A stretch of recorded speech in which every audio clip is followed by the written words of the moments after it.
Hi, everybody. Okay, let's make sure the stream is working. All right, can everybody hear me all right? And just confirm that in the chat, please. Making sure that my audio is working properly. Okay.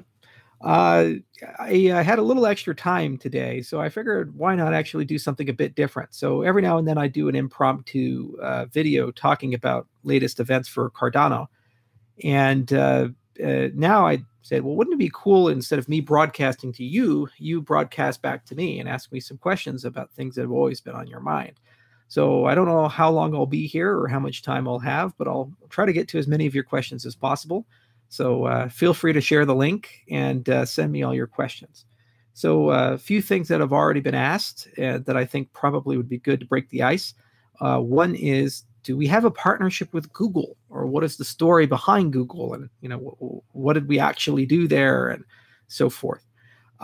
So the story is that I met with Google I think over a month ago. I was in London, and originally we were going to meet in Ireland, but they said, hey, come to our London office. And I said, all right. So I went there, and it was an informal Q&A session. So basically they said, hey, we'd like to ask you lots of questions about the cryptocurrency space, about the technology that Cardano has, and what IOHK does as a company. And I said, all right, well, you can ask me whatever you guys want. That's fun.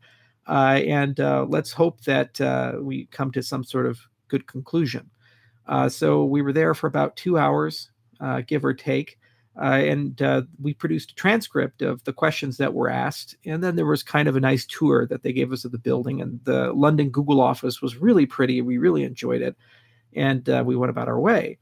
So we asked Google if they would mind us creating a transcript of the meeting and then posting it. They said no, because transcripts take time to produce. We spent about a month on it, and we released it. As soon as we released it, we ended up getting an overwhelmingly large response, mostly with people insinuating that there's soon some sort of partnership with Google on the way. Here's the reality. Google is a multinational company. It's one of the largest, most powerful engineering companies in the world. They have some phenomenal scientists working at Google, from world-famous cryptographers to InfoSec people. If Google is going to do a cryptocurrency, Google does not need to partner with me. And they don't need to partner with Ethereum or Bitcoin or anything else. They're just going to go ahead and do their own thing. That said, Google is a good patron of open source technology, and many of their employees do invest their weekends and at least one day a week on contributing to some open source project. And Google does have a very large internal cryptocurrency and blockchain mailing list. And a lot of their employees love this space. In fact, Mike Hearn is one of the most famous Googlers to work. He was originally a core developer of Bitcoin. So there's certainly a lot of interest in the company there. So we felt it'd be an excellent opportunity to tell them what we're working on. And if any of their employees or if affiliates want to make open source contributions, we'd always welcome it. But I don't think there's going to be a partnership anytime soon with Google. I think Google, like Microsoft and Apple and Facebook, is just going to go its own way and do its own thing at the high level. But there always are opportunities for us to collaborate. And if Google has some ideas, or we have some ideas that we think make sense, then we'll, of course, pursue that. We are using Google technology in our stack. Electron is actually a fork of Chromium and Node stitched together, and that's the heart of Daedalus. And there's a lot of other little things that Google's worked on in the past that we've pulled into our tech stack because they're just legitimately really good ideas. And we hope that Google can see parts of our stack as useful to things that they work on. So that's the Google question. Okay, let's take a look at these questions we have here. Oh, this one's interesting. What is your relationship with Cardano communications, your relationship with Michael Parsons? So that looks like a fun question to ask. So the Cardano Foundation, Emergo, and IOHK are kind of the three core entities at the moment behind Cardano. Cardano, from the very beginning, was federated. It wasn't like in the beginning there was a person, then a company, then a collection of companies. In the beginning, there was a collection of companies. And each and every one of them serves a different role and purpose in the ecosystem. So IOHK builds the protocol. It's our job to figure out, at least for the initial impulse, what is the core collections of technologies necessary for a really good cryptocurrency that the community can then take and augment, meaning that there are governance tools built in and there's funding tools built in so the community will have the resources necessary to execute on the next roadmap post our involvement.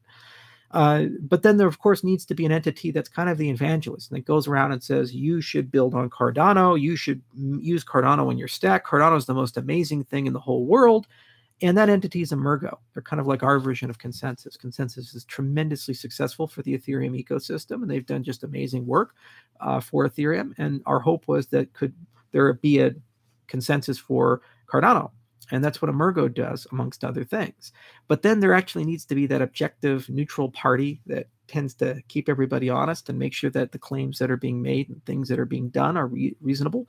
Furthermore, if there are obvious attempts to scam people, like fake wallets or blatantly dishonest statements which are intended to hurt people or steal their money, there needs to be somebody who has the mandate to go out there and fight those people and get things where they need to go. So the foundation is both a community management, kind of a golden source of information, and it also serves as an auditor. For example, they've retained FP Complete to look at our code and verify that we're actually doing our job properly. They also collaborate on things like the enterprise Cardano ideas and what is the enterprise Cardano strategy. So when we want to extend Cardano beyond just a cryptocurrency and a decentralized ledger and go into the permission blockchain space, what does that need to look like and how do we need to make that work? And they also hold the trademarks for Cardano. So the relationship with Parsons and the relationship with the foundation is exactly what you would expect. We are our friends. We work hard together and we're serving a common goal. But at the end of the day, we are our own people. So I have my own work and he has his own work. And sometimes they overlap and sometimes they don't.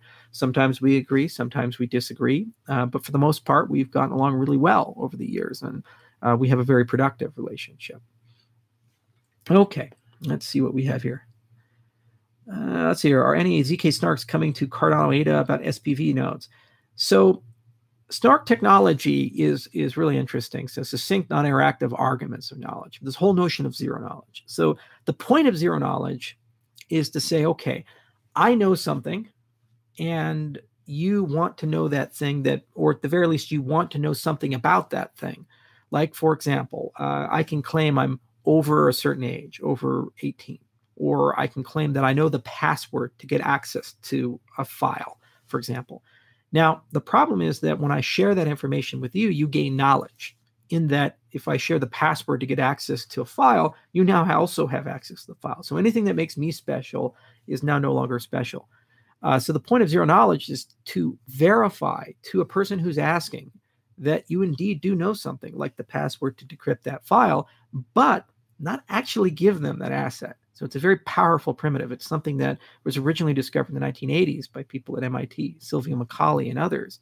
So where zero knowledge is really interesting is it can be used in the cryptocurrency context to give us either what it's called verified computation or private transactions. So in the case of verified computation, what that's about is that's about saying, hey, you have a program and I'm going to give you an input for that program. And I want you to give me an output. So let's say I want you to fold a protein. So you're going to do all these manipulations, and then the output would be the folded protein. Okay, and I told you how to fold it. That was the input. Well, here's the problem. How do you know that I've actually done that computation correctly? This is a broader problem in outsourceable computation. So the solution for Ethereum is by replication. So it's how math used to be done back in the day, where before computers, you'd have a bunch of people inside a room, usually they were women, and they would give them math problems to solve, and they would solve it, and you'd go and say, what's, for example, 5 plus 11 is a simple example. And if there was 11 people in the room, if 6 of them raised their hand and said 11, they would say, okay, that's the answer, we're going to go with it. And that's basically how Ethereum works. You have a collection of shared computation, these nodes will do it, and if you have a majority answer, that's the answer. Well, the problem is that doesn't scale because as you add more nodes to do the computation, you're getting more assurance that the computation has been done correctly, but you're not actually speeding the computation up. You're as slow as the slowest person. So there's been a lot of talk about could we use snark technology or zero knowledge technology to say, okay, I'm going to give you this basket of computation to do. You're going to go ahead and run that computation and then give me an output. Let's say a smart contract, and you're going to give me an output like a random number generated from it or something like that. But I need to know it's been done correctly. So what if I can give you a proof of correctness alongside that? And looking at that, you don't have to rerun the computation. You just know the computation's actually been done correctly. There's actually some research that's out of Microsoft for a framework called Pinocchio that studies these things. And basically the answer is not only can you do this, the proofs are constant size. They're about 288 bytes. They're really hard to make, but they're constant in terms of their size and easy to validate. So that's one avenue where ZK is really interesting. Another avenue is for privacy. That's what Zcash is about, and that's what Zencash is about in these types of projects. And we think a lot, we think a lot about, sore throat. We think a lot about how we can use SNARK technology to allow us to have more anonymous transactions, but also things like sidechains. So the very same primitives that allow you to have private transactions and verified computation could potentially be used to verify properties of a blockchain where you don't have the underlying blockchain. So for example, let's say that you receive a sidechain transaction. So something from Bitcoin to Litecoin. So when it goes from Bitcoin to Litecoin. So if you're in Litecoin, those nodes need to know two things, two characteristics about that particular transaction. One, they need to know that the tokens that you're sending over exist. So there's an existential question. Is this real Litecoin or Bitcoin that you're sending over to Litecoin, for example?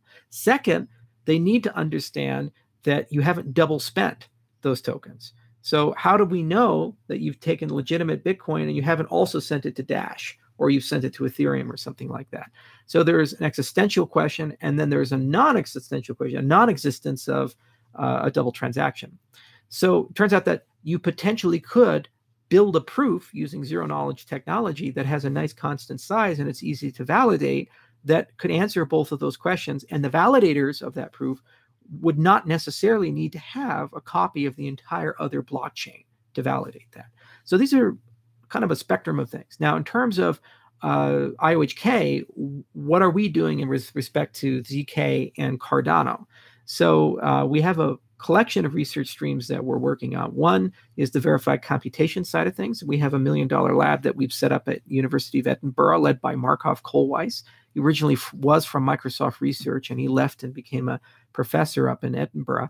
And basically, they're examining how do we use zero knowledge to get ourselves more private and more verifiable computations. We're looking at pulling this technology into our sidechains protocol to make it more efficient. And we're also looking at this technology for private off-chain smart contracts. So we have a collection of different people, from Dionysius Zindros to Markov to Thomas Gilbert and others who are working on that. And at some point we'll publish a paper. But this research is pretty complicated. These things are pretty difficult to build, and there's not many people who do them well. So it takes a bit of time to spool things up. But it's an area of inquiry that we think is quite promising, and there's certainly a lot of work on a lot of different.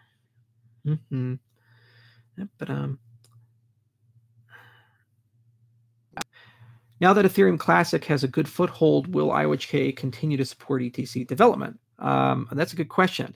So, if ETC first came out, I wanted to prove a point that it is immoral when you advertise something for an ICO to then turn tail and completely do the opposite because of legal inconvenience. If you say, hey, code is law, we're going to invent words, and we're going to say you can't change the ledger, just because it turns out that maybe you weren't ready to commit to that, you can't just suddenly pretend like you didn't make that promise. If I sell you a product, you give me money, I can't retroactively come back and say, I'm going to change the terms and conditions of that transaction because I just found out it's inconvenient to me.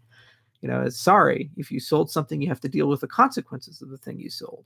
So when I got involved in Ethereum Classic, if anything, it was to prove that principles matter, and that it's not okay to reverse, and that people need to have the option. If people believe in what Vitalik has done, they can keep with Ethereum. If they believe that the original intent should be maintained, they can sell their Ether and stay within the Ethereum Classic ecosystem. And basically, people were given a proper choice, not a rushed choice.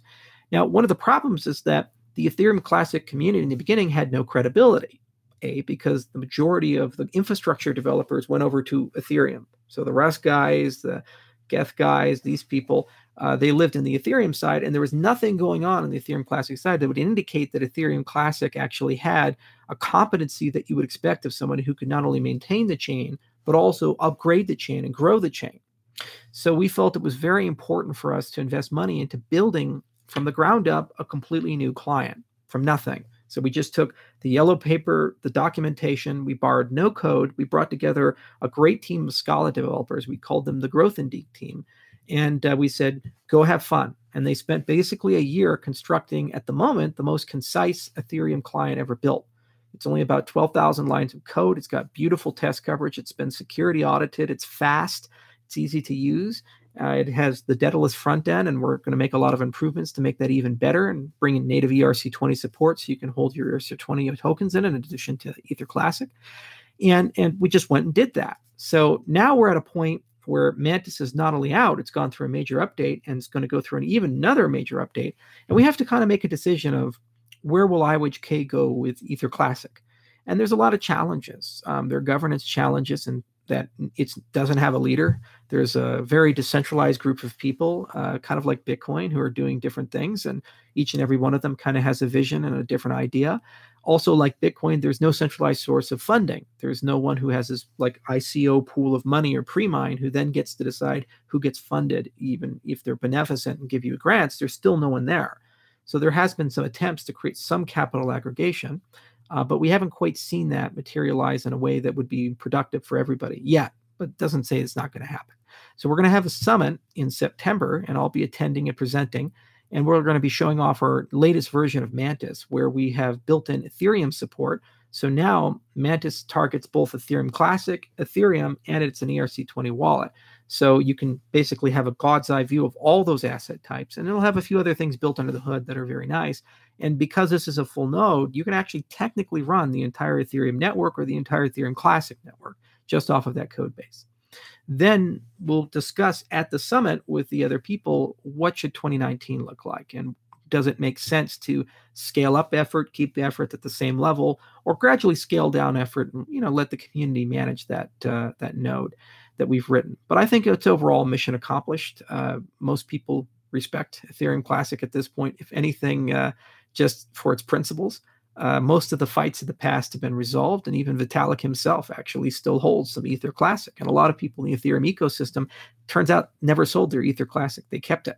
It's a small coin, but it's probably going to stay on proof of work. And it is a good opportunity to start having discussions about whether you can still do innovation with proof of work in the smart contract space. And if it stays in that direction, it doesn't compete directly with Cardano. So I see no issue with having that discussion.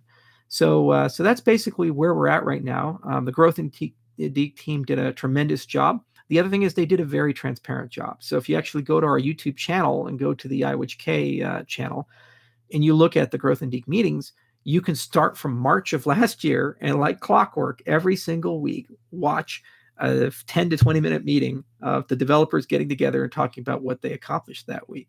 And that's been public for almost more than a year now. So you can see the development and evolution of the client from scratch and how it went from an idea to actual software deployed that's been audited and very high quality with good test coverage. And so I'm really proud of that level of transparency, and I'm really proud that we were able to build that. And to date, I think it's the only functional version of Ethereum written in a functional language. So that's a story there. Okay, let's see here. The original needs. How many languages will Cardano support in smart contracts and dApps be written in? And let's see, get some other questions. Okay, so there's some good questions here. All right, so Cardano has been misrepresented a lot, and it's amazing. I guess I'm failing at comps and marketing, but I hear things from we're an ERC20 token to the only way to write smart contracts is in Haskell. At the moment, there is no way to write Haskell smart contracts with Cardano, so I don't know where that came from, but okay. The goal of Cardano is to be both principled and pragmatic. So there are kind of three collections of problems you have to solve when you think about computation. There's computation around well-understood domains, and the most pertinent domain to the cryptocurrency space is computation around accounting. So that's what Bitcoin solves, and most cryptocurrencies based in that paradigm, where they say, I have an asset, and I need to figure out who owns it, and I need to have a large catalog of bespoke type transactions that allow me to move that asset between people. That can be contingent settlement style transactions like multi-sig, for example, and that can be arbitrarily complicated things that are like event-based transactions or things like that. So there's a whole basket of that stuff there. And Bitcoin only covers a small sliver of it, and that's one of the original biggest frustrations that I had and other people had with Bitcoin, was that it only covered a sliver of this beautiful, rich financial ecosystem. So what we decided to do is say, all right, well, why don't we build an accounting ledger that allows you to represent the types of assets and those types of transactions in the most efficient way and parallelizable way possible. So you can get Visa scale long-term performance, but then you can also do everything that Wall Street is used to doing. So we created a domain-specific language called Marlowe. We created a general-purpose programming language that was functional that Marlowe embeds in called Plutus. And we really rigorously thought about the UTXO accounting model. And we also came up with a way to issue assets within that model that's interoperable with the Ethereum-style account model. Okay, so that's one basket.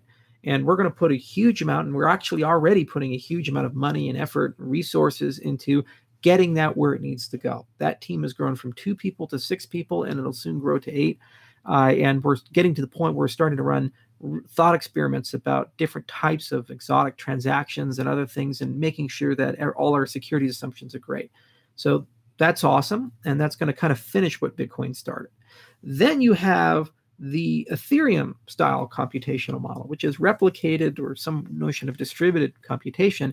But what these are stateful programs. You send messages to them, they wake up, they do something, they output something, and you can chain them together, and there's all kinds of crazy things you can do.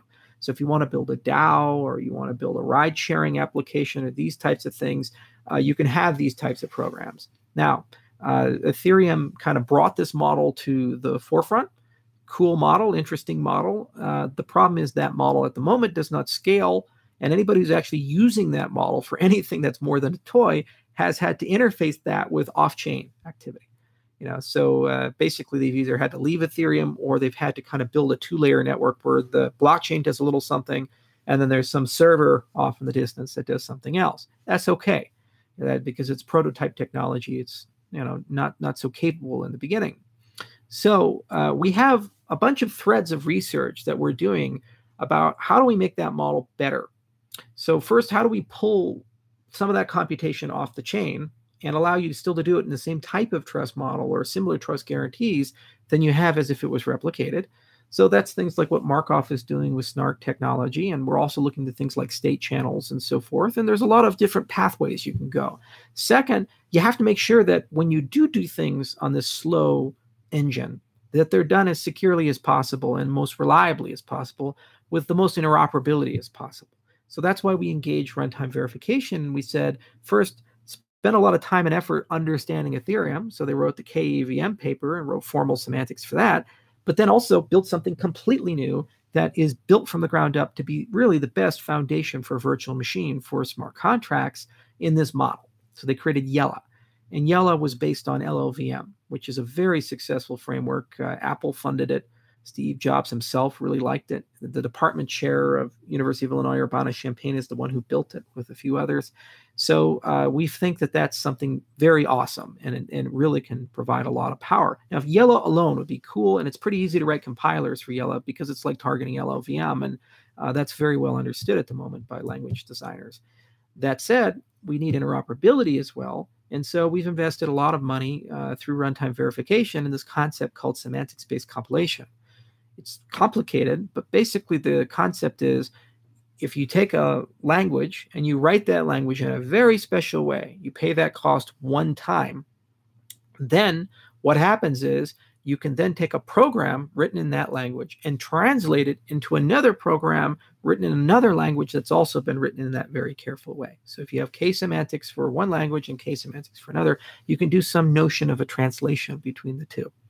So we're right now running experiments. RV is running experiments with semantics-based compilation. And throughout the summer, we're going to see if that high-risk, high-return effort is successful. If it is, then what we've done is basically built a universal compilation target, and all we have to do to support a new language is just write the semantics of that language down. And we can even make this a community-driven effort where you can create a special transaction where you can write the semantics for your programming language, whether it be a real complicated language like C++ or a toy language you've created for a domain-specific application. You write those, you register those, and then if they're on the blockchain, a compiler, a special type of compiler can see them there and then would understand how to interpret that program and translate it to run as a smart contract in our system. So it's a pretty wonky, crazy idea. There are other concepts that people have been pursuing with this notion of a universal foundation, like RAL from Oracle and so forth. But we think semantics-based compilation could be a long arc project that eventually gives us damn near universal interoperability, meaning that we can eventually support hundreds, if not thousands, of programming languages to target our system. Now, the really cool thing about this is if you upgrade your base layers. Let's say we come up with Yella 2.0 based upon all the lessons and experiences and magic we've learned from Yella. You only update the semantics of Yella and you change nothing else in the system, and you don't have to update any compiler or anything like that. That's the problem with upgrading, your base layer. Let's say you come up with the new version of Java, Java 9. Well, then you have to upgrade all the compilers that target that, or else they're stuck on the legacy version. Whereas in this system, it just auto updates everything else. So that's really cool, and I think there's some magic there. So that's kind of the second bucket. There's 19 people that are working on that. Some are rebuilding the K framework to make it better based on the 15 years of lessons that RV has learned from it. Some are working on semantics-based compilation. Some people are working on Yella. The Yella testnet's actually going to be launching at the end of the month as the first example of it. And some people are working on making K faster, building a K to LLVM backend so that the machine-generated stuff will run basically as fast as handwritten code. The third option is to look at alternative models of computation. So these are things like what Enigma is doing with Intel, or what we're doing in our Tokyo Tech laboratory with multi-party computation. So if you really think about it, a lot of the times you don't particularly care about the blockchain side of the transaction. So for example, you say, well, if I'm playing a poker game, I like the blockchain as a payment system. I like the fact that it can connect me to people. But at the end of the day, I don't really care if my poker game is preserved or not. All I care about is that it's a fair game. People can't cheat. I'm playing against reasonable people. And at the end of the day, I get paid, where my winnings and losses are all balanced. Money going in matches money going out, and it's fair. So why then would you want to do that on a system that gives you all that additional stuff? It says this has to be a game the whole network cares about. It's deeply public. And your computation is competing for everybody else's computation. Furthermore, your settlement time is constrained to the settlement time of the entire network. So if you have 10-minute block times, for example, with Bitcoin, you have to wait 10 minutes for a state of the game to update. So you have to wait 10 minutes for you to see the next round in the game or something like that. So it's not the blockchain model is really bad for those types of applications. And those types of applications turn out to be a large chunk of the applications we tend to care about. Not just gambling, but also things like exchange and so forth. Like if you think about a decentralized exchange, do you particularly care that the order book and all of these things are preserved forever and the blockchain and you live within those constraints? No, most people don't. They just say, I want to go from Litecoin to Bitcoin and I want to know I can't be front run and it's a fair marketplace and so forth. So if you use multi-party computation, you kind of get the best of both worlds. You use a blockchain for people to find each other. Use a blockchain for the exit and entry points of the transaction to be recorded. And then the rest of this stuff happens off-chain in its own little protocol, and it just runs until it's terminated. And when it's terminated, people collect their winnings and losses, or in the case of decentralized exchange, you've done a swap. The other advantage is you run at the speed of the participants. And so if you're connecting to high-performance nodes, you could potentially have millisecond latencies as opposed to 10-minute latencies and so forth. And all that computation and all those resources are off-chain. But you can still have tunable privacy. You can still do a whole bunch of things like, for example, Kaleidoscope and Royale, two protocols that we've written. Those protocols in no way reveal card information to the other players until you want to do that. So, poker's kind of pointless if people can see your cards unless you show them. Similarly, decentralized exchange, there's some, timing behind when you actually enter things into the order book. So we're investigating those options and we're seeing how we can bring those into Cardano. And there's hundreds of types of MPC protocols we could develop. And the good news is that they actually all share common primitives. And since once we figure out the network side of it and a lot of the cryptographic primitives, these things are composable. And eventually we can actually construct kind of a toolkit for people to build their own MPC type protocols and put them into their dApps. So we've been calling that Lebowski for the moment. And Lebowski is kind of a joke about the Big Lebowski, you know, where they have the rug that ties the whole room together, because this type of layer will kind of tie the blockchain together and give you new capabilities. So anyway, that's a big effort in 2019. And we think that's something that's very unique to Cardano. Not many people look into that or have those capabilities. Not only do we have the capabilities, we've already published 2 peer-reviewed papers on those capabilities, and we continue to publish them. And at some point, we're going to start dragging those capabilities into Cardano itself. So those are the kind of the 3 models. Let's be the best accounting model and replicate everything that Wall Street needs. Let's be the best Ethereum model, so we can be both interoperable with what Ethereum has done and future-proof for everything that people are going to want to do, and allow them to write smart contracts in the languages that they care to. And then let's give people new capabilities, whether those be off-chain capabilities like payment channels, or those be things, new capabilities like multi-party computation and so forth, which kind of fundamentally change the way that these things work. So that's kind of the computational model of Cardano. So then the next question that we usually get is, well, when is all this going to ship? Now, it is easy to ship an incomplete product, and it is easy to ship something that people can do something with, but not in a very satisfactory way. So if we wanted to, after the yellow testnet is complete, which would only take a few months, we certainly could have a smart contract layer for Cardano. Okay, that layer would be faster and have more capabilities than Ethereum, and would certainly have a kind of a better development experience, because we probably could be more clever about the surface languages that target yellow.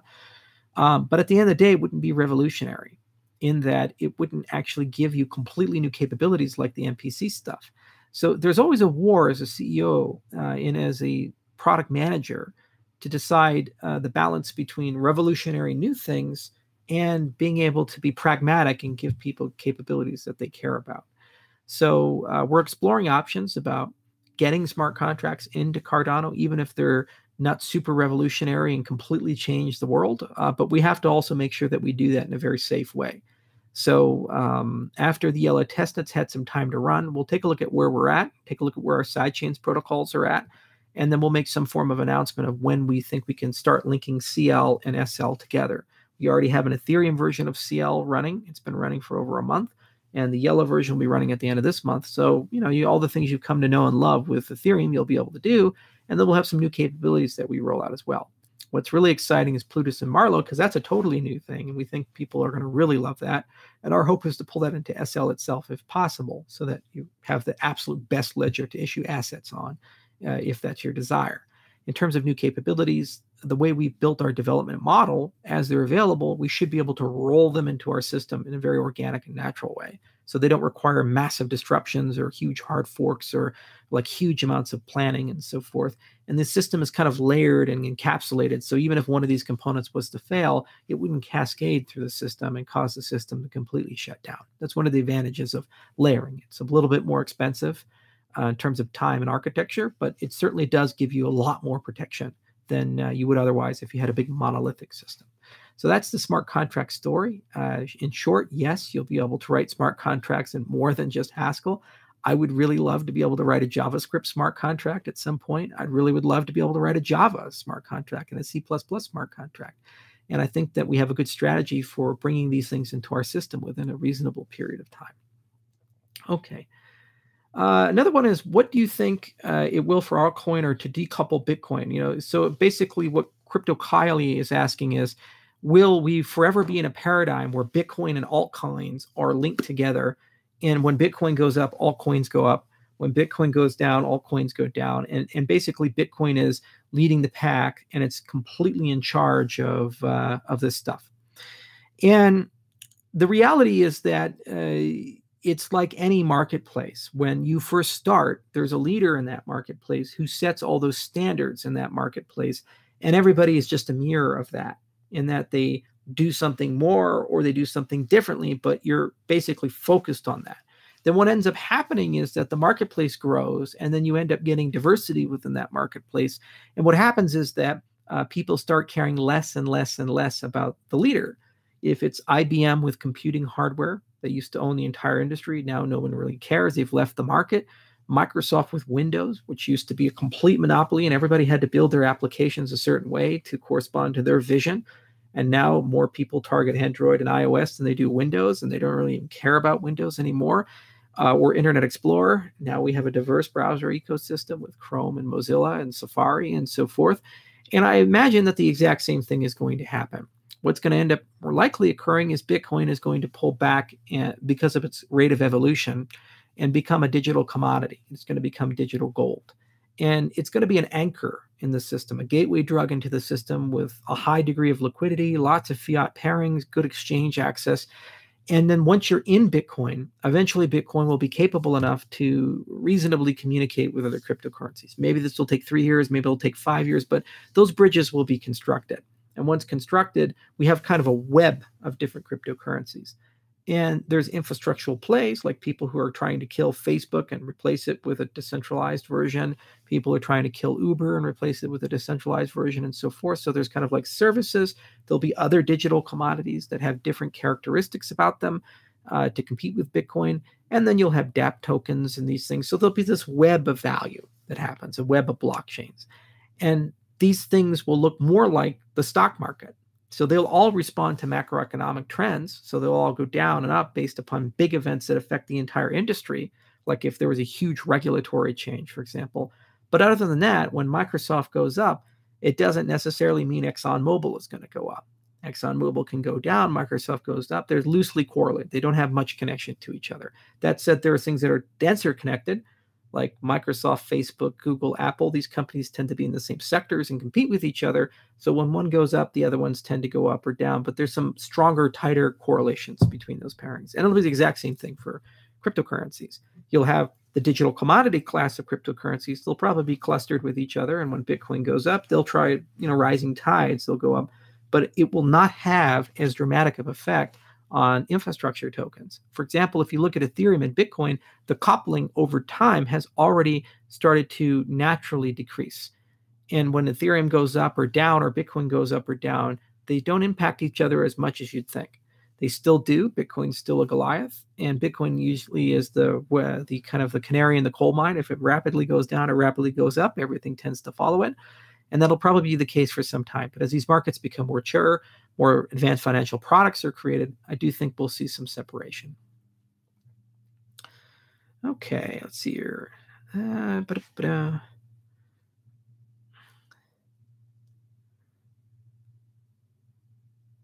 What do you think of Lisk since you left your advisor role? Do you think that they solved problems that you thought they were not focusing on? So, I'll probably talk about Lisk a little bit. So what happened with Lisk is a good friend of mine bought a lot of Lisk, and he said, hey, I'd love for you to be an advisor of Lisk. And I said, well, I don't know too much about the project. And he said, well, let me introduce you to the founders, and let's see if you guys hit it off. So I met Max and Oliver, and they're very nice guys, and they're very passionate about their product. They didn't quite have, in my view, all the experience or talent necessary to run a cryptocurrency. If you actually look at a cryptocurrency, it's a very involved affair. IOHK now has enough capabilities to develop a cryptocurrency, but we now have 160 people with a research division, the full engineering division. There's 8 companies working on it. We're in 16 countries. It's a lot. So, it's just Max and Oliver. And it's like, okay, you have some money and you have some passion, but you really do need to build a team.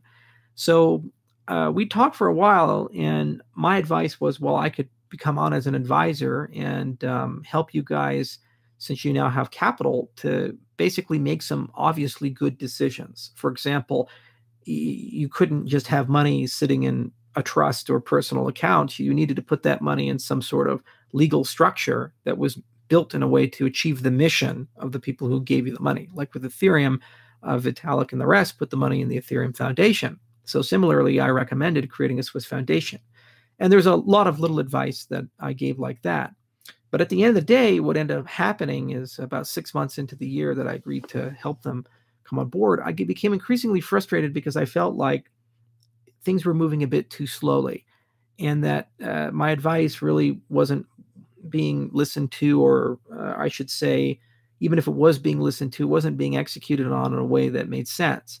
So that's okay. People have diverging visions, but the thing was that I was consuming money from the List project by being there. And I felt it was morally irresponsible to be an advisor to a project where I was being paid, but not really doing much. So I said, well, I keep what you've paid me, and then for the other 6 months, you go ahead and keep that, and I'll bow out. Now, since I've left, what's happened is the List has grown a lot. They've gotten some great key people, and they've managed to actually do a lot of work. And it's one of the most active blockchain projects now.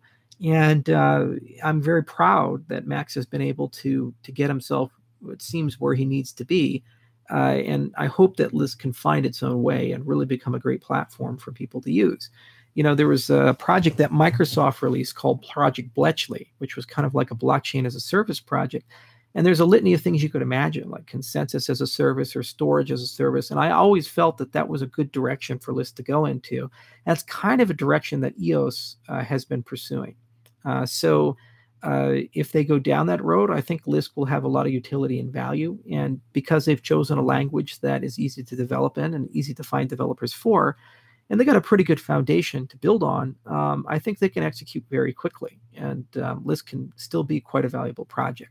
But ultimately, that's up to Max and Oliver, and they have their vision and they have their work they're doing, and we wish them well. We think that their best days could be ahead of them, and they certainly have the resources to get themselves where they need to go.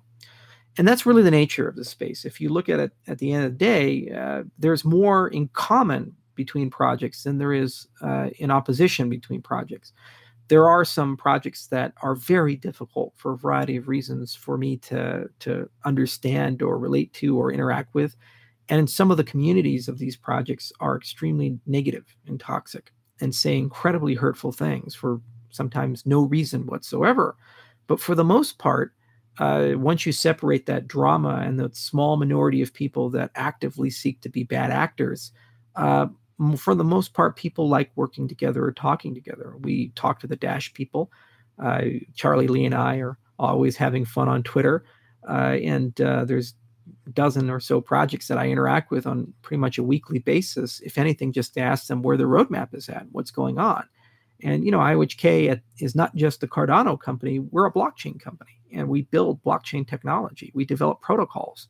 And as a consequence of developing those protocols, we're always thinking carefully about, well, who could benefit the most? As another example of this, recently I tweeted to Justin's son a recommendation that he use Mantis for Tron. Why? Because I noticed that Justin seems to be using Ethereum Java. And he's made some modifications to it, but it's still basically Ethereum Java. And that code base is not optimal. And if you want to be on the Java virtual machine and use Ethereum, I feel that Mantis would be a much, much, much better foundation to build on. And there's a lot more innovation that you could do than you could potentially do with Ethereum Java. And there's a lot less risk and danger, given that our code is security audited, than the Ethereum Java code base that they're using. So I made that recommendation. It's open source technology. There's no partnership. I don't make any money from it. It's just me saying, well, they have a community. If they fail, it's going to hurt a lot of people. People are going to lose money. So I'd rather see them succeed, and I'd rather see them deliver a great product to market, because it ultimately means that the ecosystem as a whole is stronger. And I have a lot of faith in the products that my company builds. So of course I'm going to recommend those. And it's up to them to decide whether that makes sense or not. If they don't, who cares? It's no skin off my back. We have other uses for Mantis. But if they do, well, then actually it means that it's become a truly open source product that's being used by more than just IOHK and IOHK's affiliates. It's now being used by independent people. We've already seen this happen once before. IOHK invested a lot of time and effort into building up Scorex, and Sasha Ivanov took Scorex and built Waves from it. And Waves has been a very successful product for the position it's in. We didn't tell him to do that. He just forked the code and did it. And he's actually made some contributions back into the Scorex framework, and we wish them well. So that's how this space works. And I hope that people have a bit more common sense and civility, and they also realize that this is not a sum zero space.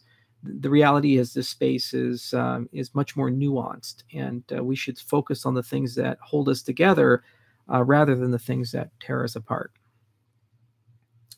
Okay.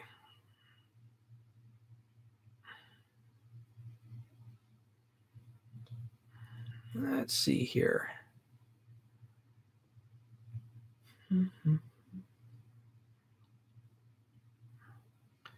I'll go back to some of the older questions because I've been talking for a long time. The Bitcoin maximalists question. That's an interesting one. Yeah, so I've been in the Bitcoin space as an investor and as a miner and as probably a person who's been aware of it since 2011. So those were very early days. It was like $1 to $4 Bitcoin or something like that. And it had already gone through collapse. I think it actually had an all-time high, like 30 or something, and then it fell apart. And people said, oh, I guess Bitcoin's dead. And the community was incredibly small. In fact, I live in Colorado, and I signed up for a meetup group for Bitcoin, and I went. There was only 2 people who registered, myself and someone else. It was at the Gypsy House Cafe in Denver, and I went there, and I was the only person who showed up. So that's how small Bitcoin was when I entered. And it was just unimaginable for the cryptocurrency space to be where it is today and have the global scale that it had today. The reality is that there were kind of 2 groups of people that were in the cryptocurrency space. There were these computer sciencey, open sourcey, cypherpunky, cryptonomicon guys who they knew about digital money and they liked this idea of open source projects and peer-to-peer protocols, and this was just a cool thing to play around with. And then there was this libertarian gold community, and they were, you know, quite complementary in a certain respect. You know, a lot of them on the libertarian side actually came out of the Ron Paul movement, where we had kind of lost in 2008, and we were frustrated, so we needed some place to vent. And you know, this idea of creating our own money and screw the Federal Reserve, that was kind of fun. And if anything, it was a protest. But no one in either camp had this vision that we would wake up and this thing would be gargantuan. You know, people like to revise history and, you know, reinvent themselves. So there's always, you know, the leaders today is, oh, well, I heard about Bitcoin. I knew it was going to be $1 trillion and it's going to be a great ecosystem. But that, in my experience and the interactions I had with the big guys then, who are still the big guys now, that was not the case. It was a fun thing to do, and it was an interesting thing to do, and we achieved a lot. I professionally entered the space in 2013, and it was a very different space from 2011. 2013, we started seeing Bitcoin actually being worth something. It was, the ecosystem was worth about $1 billion. The market cap had really accelerated a lot. There was a ton of interest in it, and people started legitimately talking about Bitcoin businesses. I mean, BitPay was originally set up because the guys who ran it were traders, and they wanted to come up with a scheme to get themselves more Bitcoin because they were long on it. You know, they didn't think too much about, hey, how do we build something to kill PayPal or Visa? They could tell you that, but that's what they started it as. Whereas in 2013, there were really people serious about saying, well, no, we actually think this cryptocurrency thing could change the world. And there were actually billions of dollars of VC capital and private money that entered the space to get it there. Right around that time, I realized that if this was to be a useful ecosystem, we needed to have the ability to represent complex transactions, and we needed to have the ability to represent complex programs. And it's not a new idea. Nick Szabo had it in the 90s, and guys like Sergio Lerner had been working on it in the early 2012, 2013, and Vitalik was working on it. So we posseed up together and created Ethereum. And, you know, obviously Ethereum kind of led the second major wave and also brought the ICO revolution and so forth. Well, here's what happened. Is Ethereum and the ICO revolution changed the narrative and stole the entire spotlight that Bitcoin had. And it was equally likely when you ran into a taxi driver and you were talking about cryptocurrencies that they held Ether than they held Bitcoin. And a lot of people actually believe that Ether could actually supplant Bitcoin one day. So there was a reaction that said, hey, no, Bitcoin is the only thing. Everything else is useless. It's all a scam because of a pre-mine or because of this. And logic just went completely out the door. And it almost became like a cult. And unfortunately, because of that, we've seen a lot of the best people leave Bitcoin and go elsewhere, either left the space entirely, or they've created altcoins and they've done their own thing and working on their own project. Also, we really just don't see a lot of innovation coming out of Bitcoin these days, which is tragic because there's a lot of great ideas. Simplicity is a great idea. Mast is a great idea. Lightning is a great idea. Sidechains are a great idea. We have our own protocols for that, which are awesome. So these are great ideas, and these ideas really should be adopted. But for whatever reason, they're not adopted, and it's extremely painful to watch something that is so beloved and has so much promise and potential and ought to be Darwinian and competitive, hobbled by its inability to make decisions. Even small changes like increasing the block size seem to be just beyond the capabilities of that ecosystem at the moment. They're having a party about the notion of adding Schnorr signatures into Bitcoin. This is a 20-year-old piece of cryptography. I don't have parties about putting 20-year-old technology into my system. I don't wake up and say, boy, I put PGP into my wallet. Huzzah, look how innovative I am. You know, it's absurd.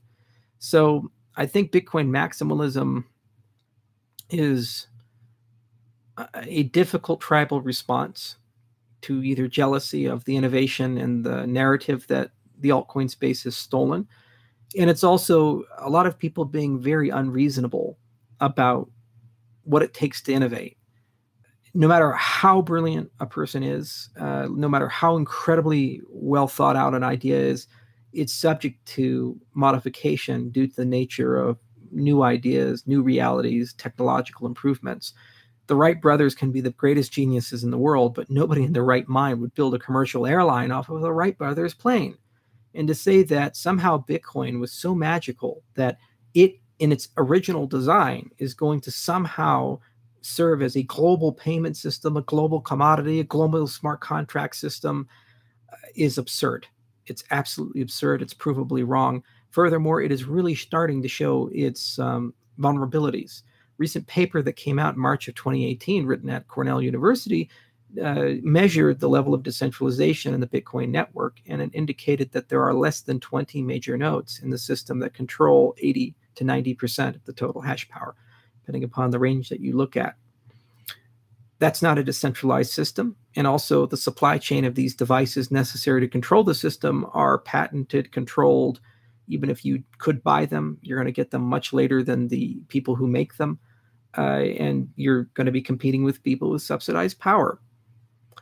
So you can claim that proof of work is somehow a permissionless, decentralized network, but if only a small group of people ever get to play that game and control that game, and they can hold back innovation for profit, you're really not thinking it through. And it's really unfortunate. So unfortunately, I think Bitcoin maximalism is going to continue, but I think its consequences, it's going to make Bitcoin less and less relevant. The market capitalization of Bitcoin will continue to erode or stay stagnant relative to the altcoins. And Bitcoin may even lose the top one slot. And maybe that's going to be psychologically a wake-up call for people to become a bit more aggressive with innovation. The other thing is that you can't have a Bitcoin Cash every time you have a disagreement. It was very painful for the space, and it's caused a lot of emotional harm. And it's been very disenfranchising for a lot of people. So I would hope that moving forward, they find a way to innovate more. For me, we find our ways to make contributions to Bitcoin where we can, because I still love Bitcoin. I still hold Bitcoin. We put some money into a paper called Dandelion that was written by a professor named Pramod, amongst others, at University of Illinois. And it looks like Dandelion will be adopted by Bitcoin as a BIP. So indirectly, IOHK has some contribution to Bitcoin Core. And we're glad to see that there is still some innovation there. We still do learn from ideas that Blockstream has presented. Russell O'Connor's work on simplicity, for example, was very elegant and really helped us think through some ideas about Plutus. We would hope that the Bitcoin Core developers take some of our work more seriously, in particular our work on sidechains, and in particular our work on UTXO wallet design. Unfortunately, that just doesn't seem to be the case. But that is what it is. So maximalism, in my view, is bad. Maximalism, in my view, will slow down the ecosystem, and in my view, will make Bitcoin much less competitive. And we live in a Darwinian environment, so it doesn't really matter, because that will not slow down the cryptocurrency space. That will not slow down my innovation or Ethereum's innovation or other actors' innovation. And we're just going to keep going until someone gets it done. And if Bitcoin wants to be Mosaic, it can be. And it'll certainly be a great historical footnote. If it wants to be Chrome, it can be as well. That's up for the people who guide that ecosystem and for them to make those choices. But I will remind them that we really can't move so slow that you're looking like a monopoly. And unfortunately, that seems to be the pace that they're moving at. Okay, let's see here.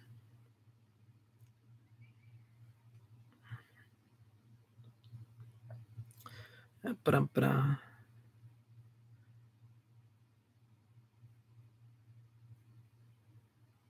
Will there be a minimum stake required to register a stake pool in production? Yeah, I've seen this a lot where they say, oh, well, only 100 stake pools can exist, or only 100 people can control the network or something. It's crazy. Okay, so first, DPoS and Ouroboros does not stand for delegated proof of stake. Some people can't read. I'm not going to mention their names, but they can't read. It stands for dynamic proof of stake. Okay, so what do we mean by this? We mean that in the beginning, you have a distribution. That's the Genesis block. So there's a collection of people who own ADA or token, and they're percentages. Okay, so if you have 10,000 tokens and Bob has 1,000, Bob owns 10%. That's simple.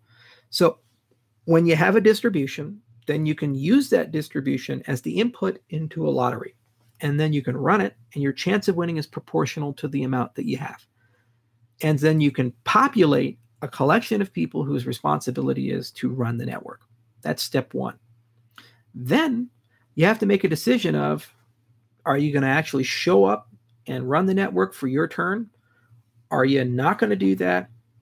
Or are you going to give that right to someone else? Just that simple. And that's where you need a delegation mechanic, because the reality is that the people who hold the tokens may not necessarily be the people who want to maintain the network. And I'll give you a great succinct example of that. What if you have cold storage? What if you've decided that you want to take your tokens and put them away for 10 years into a mountain in Switzerland? Well, if every time, because you have a large percentage of the tokens, let's say 5% of the network, your turn comes up, you'd have to go into the mountain, take it out, make the keys go live, and run your blocks. That's a very unrealistic model. So it'd be nice to be able to say that you have your cake and eat it too, that you can go ahead and put it in the mountain, delegate it to another address, and then have that address, whether you own it and control it or somebody else owns it and control it, run that collection of block creation validation for you. I think that's a fair trade-off profile. So that's level 2, is that you need a delegation system. Then level 3 is, okay, well, once you've constructed that, how do you build a system that's tenable? So you do not want a situation where you have tens of thousands of stake pools. Why? Because you want these stake pools to be 24/7 uptime, super reliable, running relay nodes, providing lots of value to the system. If Dan Larimer's taught the space anything, it's that having a smaller quorum of dedicated nodes is actually pretty good. It gives you much better performance, gives you a much more reliable network topology, and it allows you to start building some meta infrastructure like payment channels and these things, given that these actors exist. But you don't want them to be too few, like Bitcoin, where there's only a small collection of mining pools that exist. So what you can do is you can build a model, and that model can be parameterized in a game theoretic way to kind of converge to what you think is a reasonable set of delegates. That if people are going to delegate, then the most profitable thing to do is to delegate only to a subset that exists there. Now, they're not pre-selected. They're selected by the community. And anybody in the community can set up their own pools if they want to and market the hell out of them and convince people to join them. But at the end of the day, you need to have that balance between too few and too many.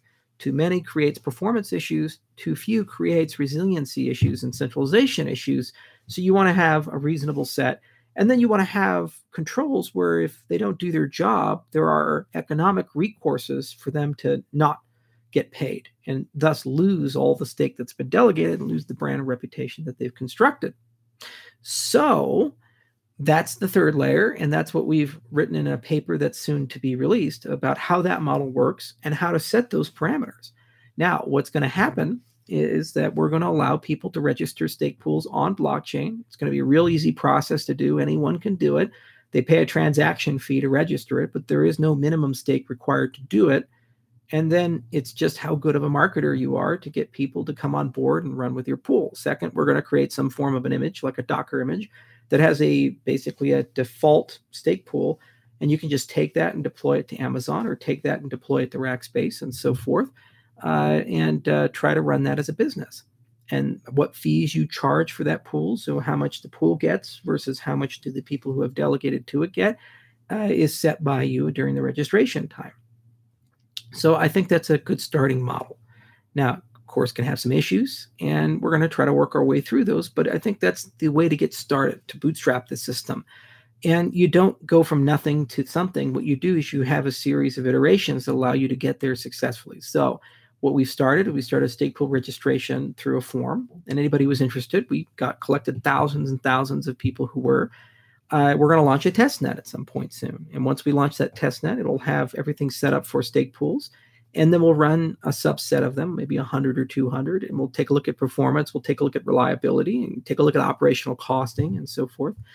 And then we'll telegraph when the network is going to upgrade to Shelley and have those capabilities. And because some subset of people have already developed experience and skills, we will have a reasonable expectation that when the lever's pulled and the system decentralizes, that there is a reasonable set of people to be there to take it over. Now, when you have, let's say, 1% of the system and you want to just do it all yourself, you don't give a shit about anybody else, you don't want to delegate, you can still stake.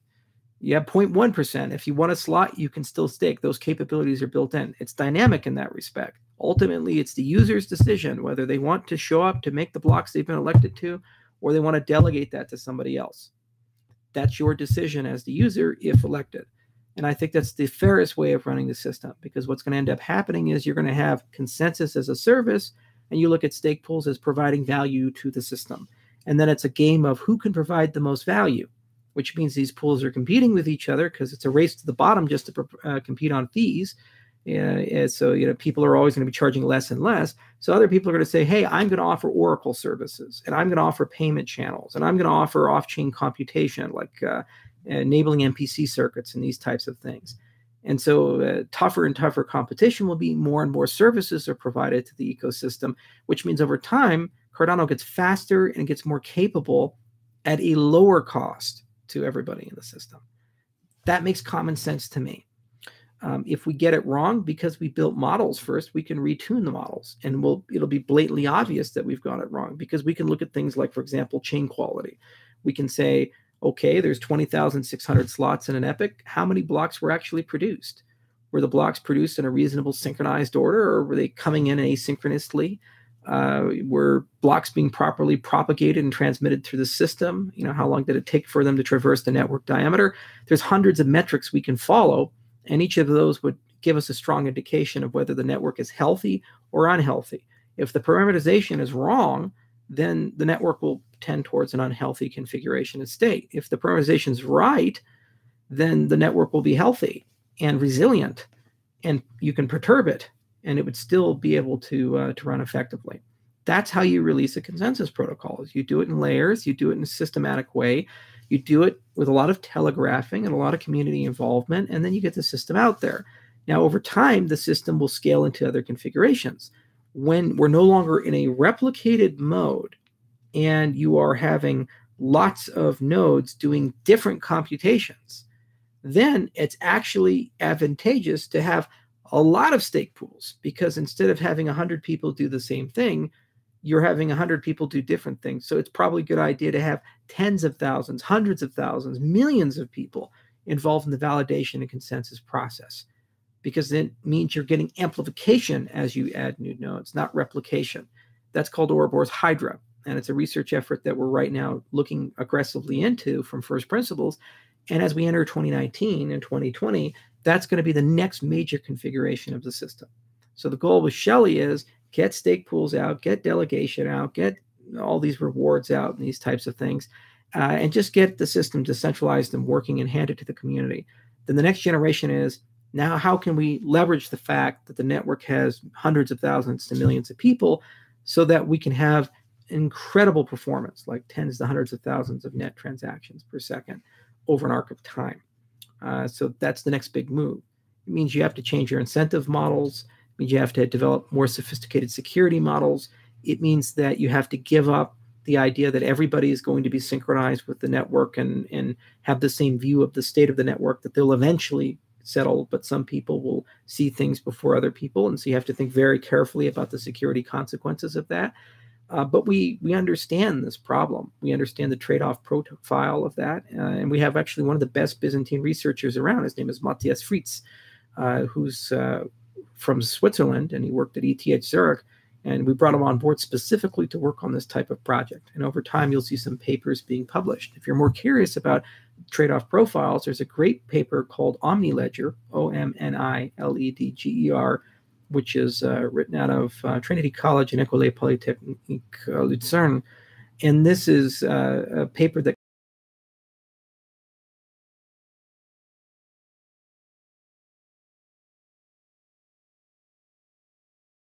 starting point. And we'll do the exact same thing with Ouroboros Hydra.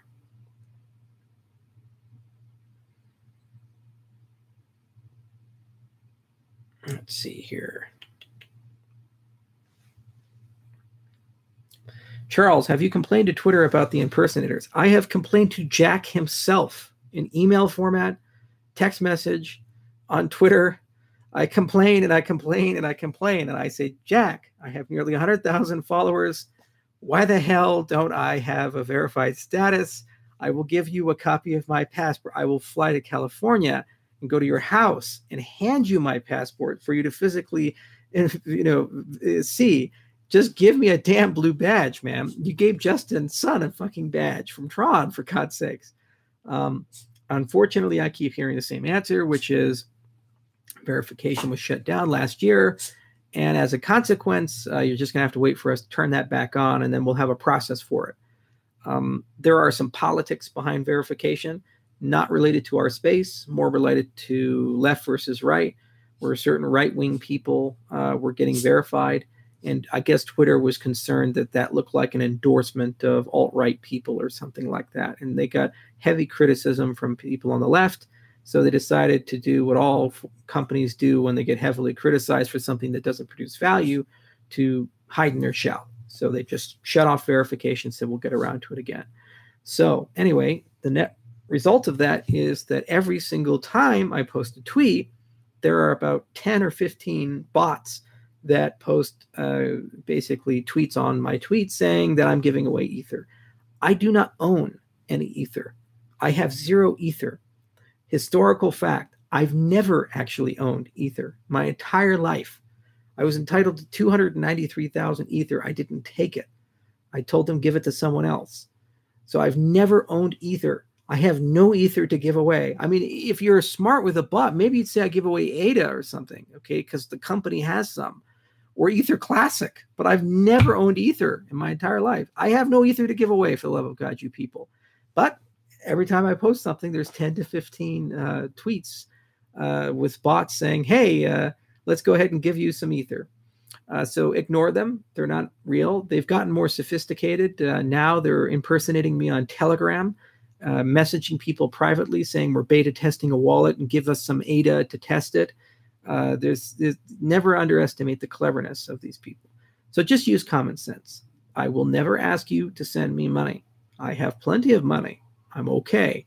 I will never ask you for your private keys, and I will never do personal tech support for you or ask you with a personal invitation for a beta test. If I break that rule, I will call you and send you a picture of myself or sign a message with my PGP key. My PGP fingerprint is on my Twitter feed. If at any time you think you're dealing with me and you want to verify who I am, ask me to send over a sound clip, a picture, or a signed message with my PGP key, and I'll be happy to do that. And an impersonator physically cannot do that. So use some common sense. It's incredibly frustrating. Twitter is just a bad platform. It's not innovative. It's old. It really needs a refresh. They need to think more carefully about it. And, Slack has its issues too. We originally created the Cardano and Ethereum Classic communities in Slack.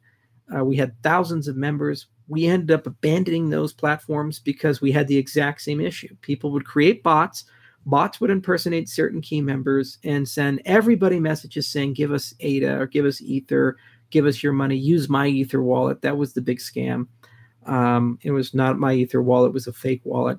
And that's just the reality that we live in. It's nothing new. In the 1990s, people from India would call people saying that they're from Microsoft and your computer's about to end and you need to give them your credit card number for them to fix the viruses on your system. They still do this scam 20 years later. Welcome to people who have no life and they want to use their surplus time to steal from you. So anyway, that's what it is. The good news is we have tools to verify ourselves, including digital signatures. Craig Wright doesn't apparently know how to use them. I do. So ask me for a signature if you think it's me and you're not sure. Okay. Ugh. Cardano debit card. Yay, Cardano debit card. Let's talk about that. Cardano debit card is not an IOHK initiative. It's a Cardano Foundation initiative. What ended up happening was in the early days of Cardano, there was a good commitment that Cardano Foundation got from a firm in Europe to provide debit cards to people. And they thought that that would be a wonderful thing. But then Visa and MasterCard got much more restricted on the prepaid debit card market, and some regulatory changes happened that made these things more difficult. So it delayed the foundation's progress. Occasionally I check in, but the foundation is leading that effort, so we're not involved directly in that. I'd love to see one. If one exists, it'd be very easy for us to integrate it into Cardano via Daedalus, just like we're doing a Ledger integration into Daedalus for Ledger. So when those things are available, we'll be happy to work with the foundation to get them integrated into our clients. But at the moment, I don't have any information. That's a project the foundation's completely in charge of, and we don't tend to get involved in those types of projects. Okay. Let's see here.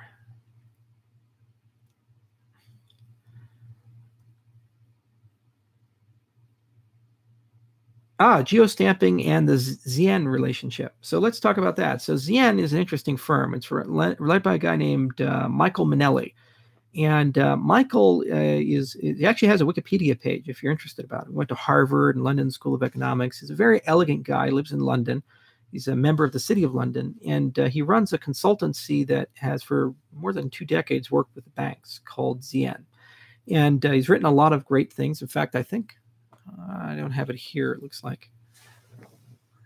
Oh, I have it on my bookshelf outside.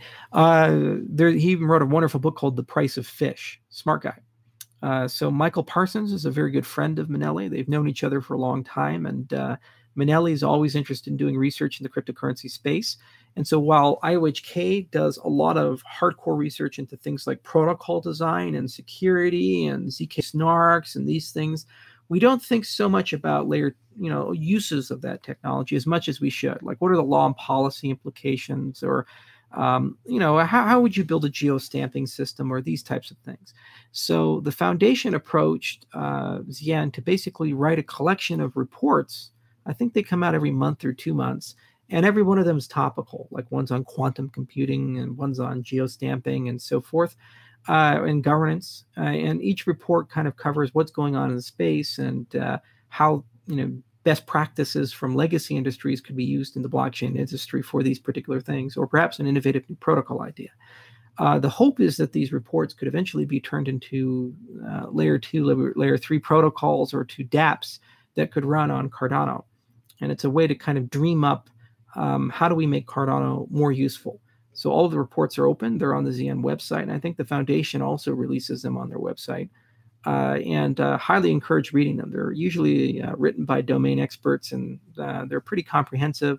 They can be anywhere from 10 to 60 pages, and they come out pretty frequently. There's also a collection of events that Distributed Futures has, where the foundation shows up and it's able to network with people in the City of London and network with the broader financial community in the UK. And those events have been tremendously successful and attended by some pretty prominent people from all wakes of life, from politicians to bankers to others. So given its cost and given the output, it looks like a pretty good program. And it's nice to have these types of things around. It's like a little cherry on the top of the cake. Okay.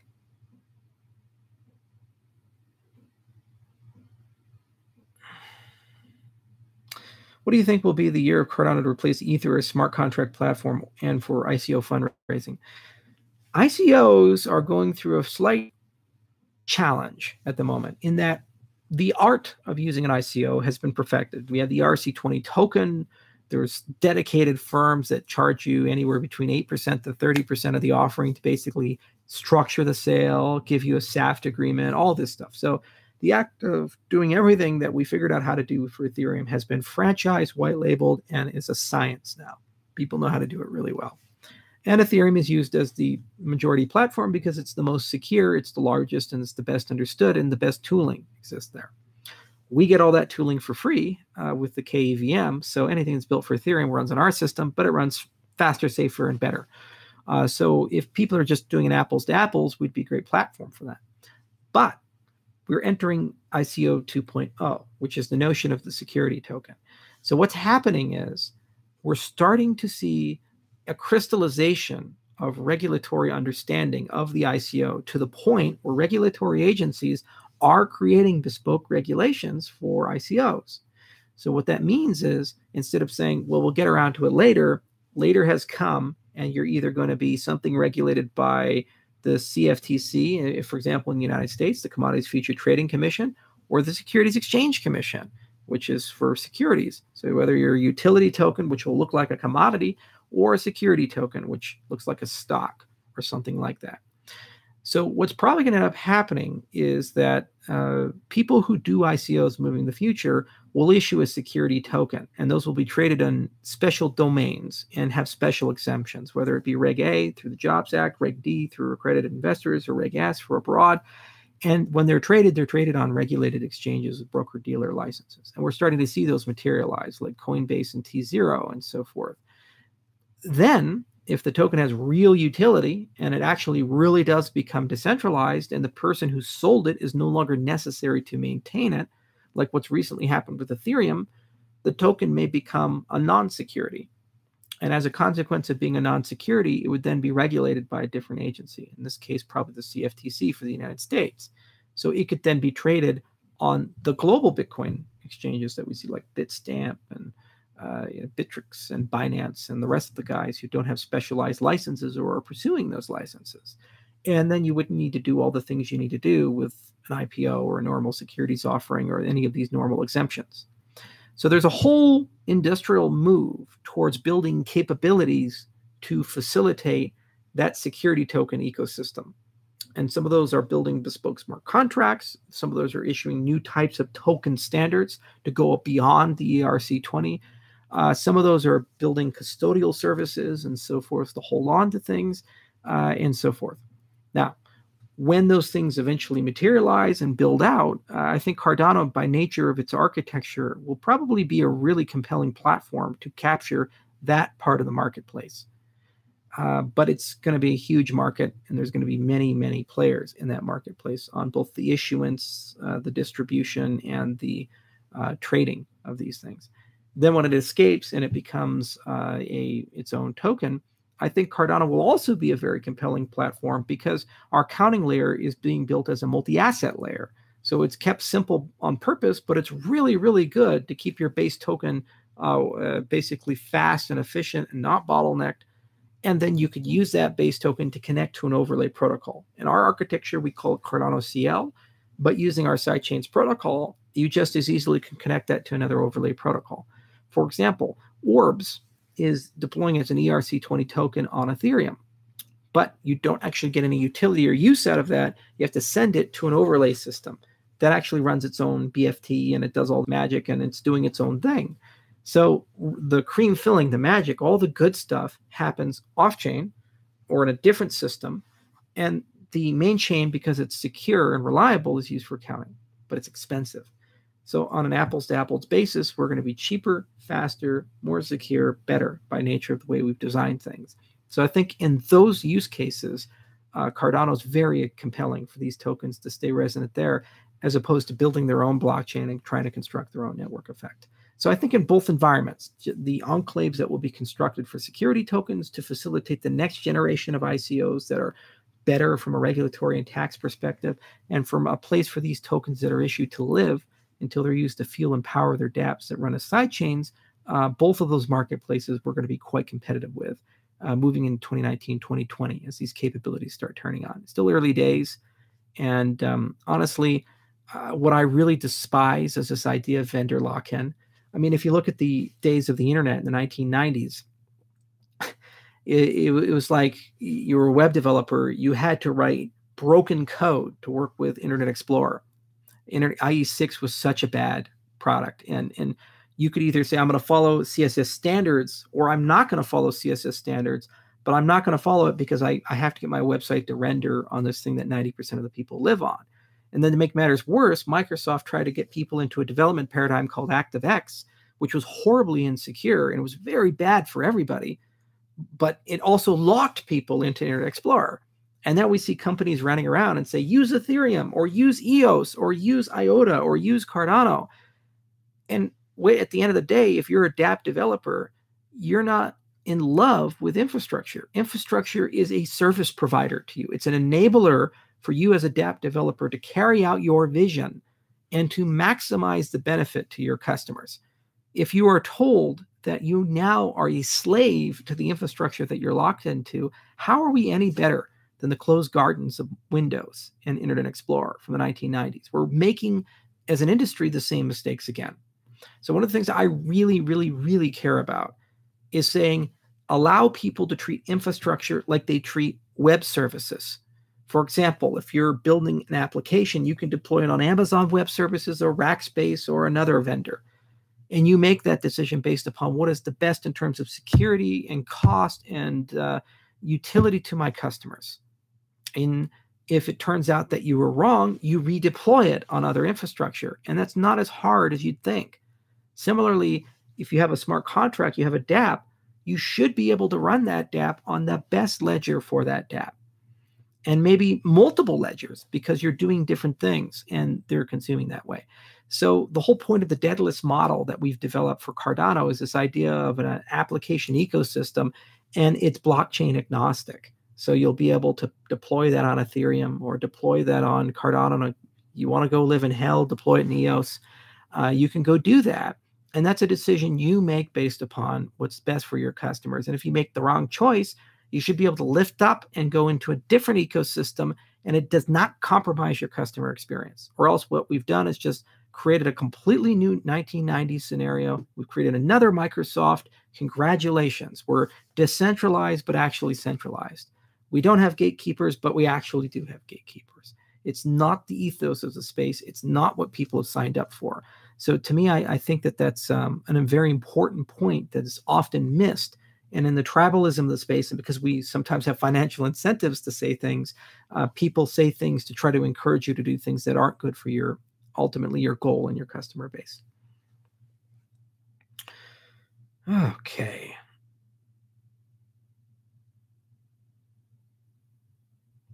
Okay, let's see what else here. Who would you rather punch in the face, Dan Larimer or Roger Ver?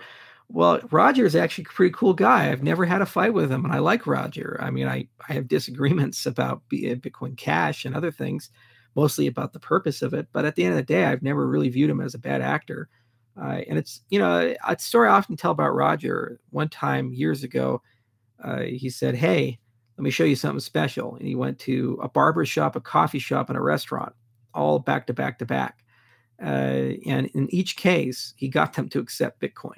That's where Roger came from. He's that good. And he's pretty magical in his ability to get people to adopt things. I think that he perhaps hasn't fully thought out the consequences of Bitcoin Cash or the consequences of the ecosystem he's built. And also, it's incredibly regrettable that he's working with or associating with Craig Wright, who I believe is a sociopath. He's a bad actor. But at the end of the day, I don't have any issue with Roger. The other thing is Roger is really good at martial arts, and he can kick my ass. So I really want to punch that guy in the face. As for Dan Larimer, Dan is Dan. So let's see what else we have here. What will happen to Emergo IOHK contract for developing Cardano? By 2020, we will have a fully operational treasury and I'll stick around until that's done. So if it bleeds into 2021, we'll keep working until that's done. And at that point, there's going to be specifications, a Cardano improvement proposal process, competing clients written in different languages by different development teams. It'll be a very decentralized ecosystem. And IOHK would love to continue doing research and engineering, but you, the ADA holders, will be able to make that choice. So we'll submit a funding proposal to keep the contract going, but you get to decide whether that happens. And that's how it should be. At the end of the day, engineers work for you. the owners of the protocol. And if it's truly a decentralized protocol, the holders of ADA own that protocol. So they ultimately should make the decision of who are the best teams to carry that protocol forward. Furthermore, you need more than one, because you achieve diversity and resilience by having more than one. You don't want a situation where you have key man risk, where if someone gets hit by a bus, someone gets compromised, someone decides to start eating mercury on a regular basis and goes insane. That just makes no sense, because if that occurs, you all of a sudden have lost your protocol. So it's very important that the community have the tools and the capital to be able to make sure that there's diversity in the development and the thought and and a very strong foundation to get performance, to get all these layer 2 technologies where they need to go, and then finally to get all the governance and the other components put into the system. Some of these can be done in parallel. Some of them require some sequential work. Some is incredibly difficult research. Other is just an engineering problem where we have to think carefully, like with the UTXO wallet, about how we want to do it and why we're doing that and so forth. So that's what's going to happen. We're still going to be around, and we're going to be asking for additional funding, but you get to decide whether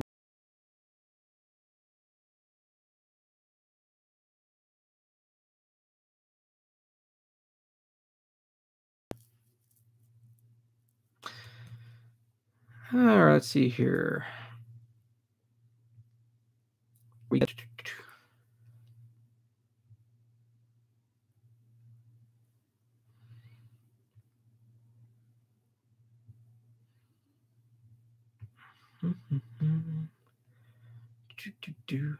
lot of good, interesting questions.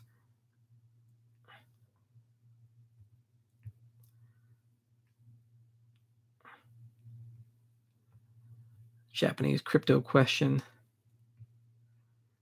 Let's see what else we got here. It's usually easier to do this when you have two people, because one guy follows the questions and then picks out some, so there's a continuous flow. Next time I should probably do that. All right, well, anyway, Japanese exchanges does come up a lot. Japan is a frustrating market. I've been there a lot. I actually spoke with some of the ministries. I spoke to METI and Ministry of Internal Affairs last time I was there, and we'll just keep talking to them. In the early days, there was no regulation. You just do whatever the hell you wanted to do. And obviously that created a lot of big problems. And people got a bit too aggressive and ambitious.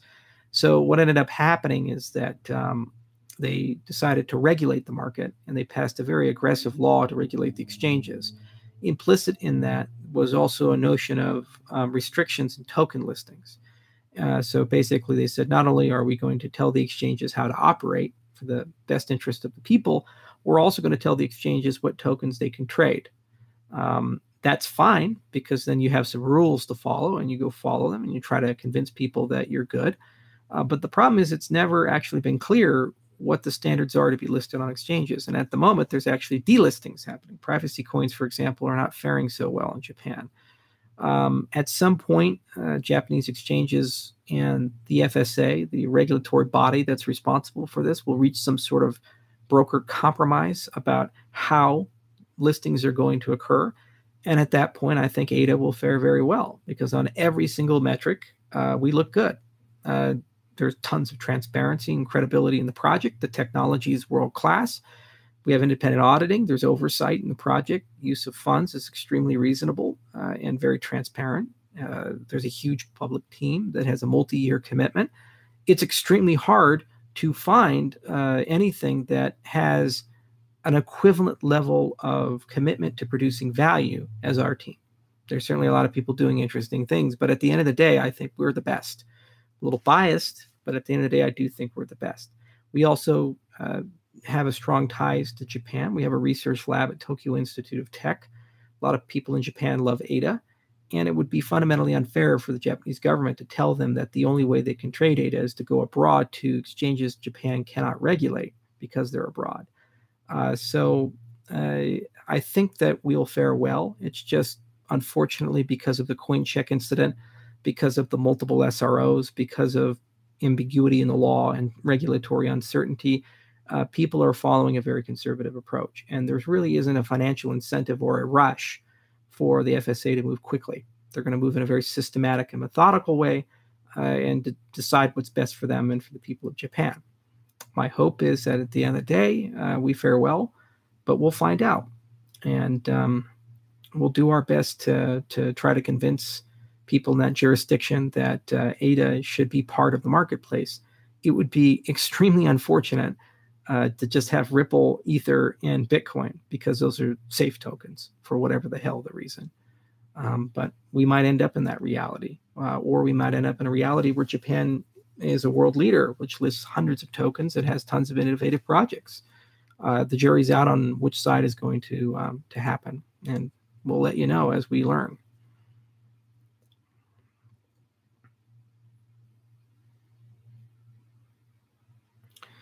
What do you think of Jackson Palmer, creator of Dogecoin, and skepticism of Cardano when he said in a video that your white paper was a lot of fluff? Which part? The proofs? The many papers? The peer review process, which is all public? The fact that we actually bothered to build real security models and actually think of things in very foundational ways? I mean, forgive me, I'm not so good at taking a Shiba Inu and building an entire ecosystem around that. You know, cryptographers are cryptographers, and engineers are engineers, and marketers are marketers, and they all do different things. The point of the foundations of Cardano was to go to the most qualified people we could find in the world and get them to care about solving the problems we need to solve for Cardano to be stable and reliable. That doesn't port into solving every single problem all at once. It means you have to follow a process. It means you have to define basic things like, what is a blockchain? What is proof of stake? Can it ever even be secure under even unrealistic assumptions? And then if you're going to make those assumptions realistic, what do you give up in that process? And can you still preserve your security model as you do that? We have invested over $2.24 million, written 5 papers in 3 years on just the Ouroboros thread. And we've involved ourselves with institutions, I think 8 different universities at this point, people who are at those universities. We've gone to Eurocrypt, to Crypto, and Eurocrypt again. And we'll be at other conferences soon showing off this technology. And we're only about halfway through the research thread. So when I read things like he said, well, there's just a lot of fluff in that paper, first I'd like to ask him, does he actually even understand what the hell is in the paper? Because it wasn't written for him. It was written for academics. Second, did he even bother to take a look at the other things that we've done? Like, for example, does he know how to build a UTXO wallet? Well, he forked Bitcoin. Satoshi came up with that, did he? Well, we didn't know how to build one, so we figured it out, and we wrote a formal specification for those things. And that's what we do on the engineering side. And that specification is so involved, it took Sebastian 2 hours to just do an overview of it. And it's a beautiful piece of work. And that's how we operate. We're just walking our way through the space, finding the problems that we need to solve and getting the right people onto those problems and solving them in the most rigorous academic, engineering, smart way possible. And we write paper after paper after paper. And not every paper solves every problem, and not every paper is useful for every context. But once we've solved something and we're confident about that, that's granite. It's bedrock. And we're starting to really see great fruits being produced. At this point, we're very confident that Ouroboros Genesis is a wonderful consensus algorithm to run a cryptocurrency with. And what you'll see, our delegation and our incentives paper, these 3 things together are everything that you would need to run something much better than Bitcoin, much more performant than Bitcoin, and it doesn't cost billions of dollars a year to run. Furthermore, we're very confident in the code we've written, very confident in the designs that we've come up with. And we know where the deficits are. We know where the bodies are buried, and we know how to exhume them and put them in their proper places. And we have a process for that. And every single day, we tirelessly work towards that process. We keep innovating. We keep growing. We keep bringing people in. We went from 2 people to 160 people, many of which hold PhDs, many of which have strong professional reputations and have published hundreds of papers. The programming language we're writing this in, the guy who created the programming language works for us. And we're a lot of fluff. And this is what I was talking about earlier about the tribalism and the noise and the vitriol in the space. People see something and they say, this doesn't immediately solve all my problems. This doesn't immediately make everything great. This hasn't somehow been so magical that it invalidates every other project, and therefore it's fluff. And to me, that's just absurd. You know, the point is we're rebuilding the entire world financial system. The one we have was not created overnight. We inherited that system that was meticulously constructed decade by decade by decade by decade by people who came before us. It is beyond arrogant to say that we can come in and rebuild this entire system in a single fucking paper with a single fucking code base. It's just so insane. What you do instead is you construct a process that is scalable, that is capable of welcoming new people in from different wakes of life, different skill sets, different cultures, different languages, that is capable of identifying the problems you need to solve to have a better system, coming up with reliable solutions for those problems, and then having a feedback mechanism to verify that those solutions work and are proper. And then once you've done that, you've made progress. And you do it again and again and again. It's like the scientific method. Everything we have in life that's good has come from the ability to make mankind stateful, to preserve what we've come up with, and to be able to change things that we don't like instead of having to accept the status quo. And cryptocurrencies are no different at all. So I like our progress. I like our process. I like the things we've accomplished. I think that a lot of people are really starting to understand that this is a much bigger and more ambitious project than they originally intended. And they're starting to realize that we have an incredibly strong commitment to doing things in a smart way. The other thing is, this is not an IOHK project. This is a collective project. Predictable Network Solutions works on this. Twig works on this. FP Complete works on this. WellType works on this. Allied Testing works on this. QVIC works on this. Runtime Verification works on this. Emergo works on this. The Cardano Foundation works on this. ATIX works on this, amongst others. And that's where we're at today. The processes that we have will continue to scale. And one day we will have hundreds and then thousands of companies unified by peer review, formal methods, and a very systematic, rigorous way of going about things. And eventually a decentralized form of governance. It will take decades for us to perfect it and for the system to work well. But it's the perfect system to build the world's next financial stack. That's the point. That's why we've invested so much time and effort into all of these things. So with all due respect, that's what we're doing. If you don't like it, there are many other options on the marketplace that are better suited for you. If you do like it, welcome aboard, grab a shovel.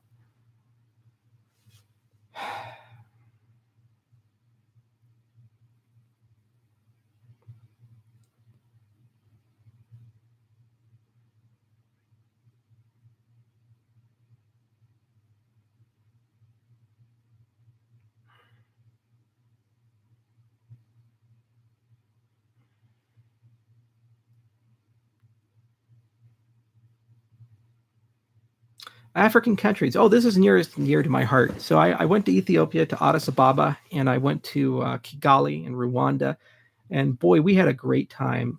We really enjoyed talking to a lot of really interesting people. And I learned a lot, you know. For example, going to Ethiopia, to Addis Ababa, I didn't realize that the coffee industry there is like as close to Game of Thrones as you can get. And you have to be really careful with who you talk to and who you take pictures with and so forth, because it's almost like House Targaryen and House Lannister and House Stark and so forth. And I was like, whoa, okay. But it's very old industry. It's very prominent industry, and it controls basically a large chunk of the country's economy. About 1.5 million farmers do nothing but coffee production. So we had a lot of great discussions with the Ministry of Science and Tech, and we had a lot of great discussions with leaders, including the World Bank and others who were embedded in Ethiopia, about what would be low-hanging fruit for us to actually get a high-impact, low-resource pilots that we could run, showcasing the value of blockchain technology, some of which could run on a permissionless ledger like Cardano, and some of which could run on a permission ledger like things like Hyperledger Fabric or Enterprise Cardano and so forth. So in Ethiopia, basically we agreed to host a class like we did in Barbados and Athens, and have that class basically invite recent graduates from Ethiopian universities to sit down for 2 months and to learn lots about how to write code in Haskell. And then if they're really good, we'll offer them a job at IOHK, and then we'll put them onto blockchain projects, either permissioned or permissionless. The ministry was very progressive. They said not only did they want to do this class, they wanted it to actually be all women, which we said, okay, that's interesting. Let's go do it. So we agreed, assuming that they can source the candidates. And we're already starting to send personnel from abroad into Ethiopia to begin preparations for that class. It looks like the soonest we'll be able to run it will be October, and it'll probably run to the end of the year. We're going to incorporate a local subsidiary in Ethiopia, in Addis, and on the backs of the course, the really good ones will hire, and that team will work on blockchain-based projects. We'll probably do a pilot with that team and something involving supply chain management with coffee production. It's a great, really low-hanging fruit, amazing industry to think about, and there's a lot of return there, which could touch pretty much everything from microinsurance to microfinance to a lot of agri-tech revolutions, some IoT stuff, some AI stuff, and so forth. So that's going to be a fun jurisdiction to plan, and we have some great partners on the ground, and John O'Connor will make some community updates at some point about progress that's been made. He's our Director of African Operations, and he's embedded in Ethiopia and lives in Addis 3 weeks every month and goes back to London for a week. He has family in both places. In terms of Rwanda, I went there for Vision Africa, and I had a chance to talk to Kagame and other people. It was a very interesting conference. We met a lot of really unique people. I think there were leaders from over 10 or 15 African countries there. And we got a sense that Rwanda is the fastest moving of all the African countries in terms of its agility and ability to adopt new ideas. It's almost like the Singapore of Africa. That said, it's a very small jurisdiction and a very small population relative to Ethiopia. Ethiopia has about 100 million people. The AU is there. It's got strong trading partnerships with Kenya, Nigeria, and other large jurisdictions, and much larger economy relative. So Rwanda really looks like a good place to do fast pilots and basically get all the kinks and bugs worked out and get them localized and acceptable, whereas Ethiopia looks like a larger growth market, as does Nigeria and Kenya. So both of them have their place and purpose, and we'll probably be running things in both jurisdictions, and we'll make specific announcements. And these aren't the only two African countries we'll be in. Kenya is probably the furthest along in terms of blockchain tech, and there's some good entrepreneurs there like BitPesa. Nigeria also has probably one of the largest IT groups of people in Lagos. So we'll definitely drop by there and have some fun. But Africa is very important to IOHK, and we're going to be really scaling up African operations. But my number one priority is getting Cardano to a better state. So that takes priority and precedent over our evolution in the African market. But long term, I think that's the place where Cardano really has a chance to shine, because we can show off a lot of cool tech like offline off-chain payments using trusted hardware. That's where these things like these private MPCs make a lot more sense. It also gives us a chance to start exploring ancillary technology like incentivized mesh nets. We even published a paper on that called Mars. So that's something I'd highly recommend you read. It came from Bernardo David. So we're definitely going to push hard in that jurisdiction, and we're definitely going to have a lot of fun in it. But it is something that we have to enter in cautiously and systematically. And it's probably going to take about 3 to 5 years to build up reasonable presence. So a lot of the output and returns will not occur until about 2022, 2025, I'd say, in that range. But that's okay. You have to be humble, and you have to listen, and you have to grow.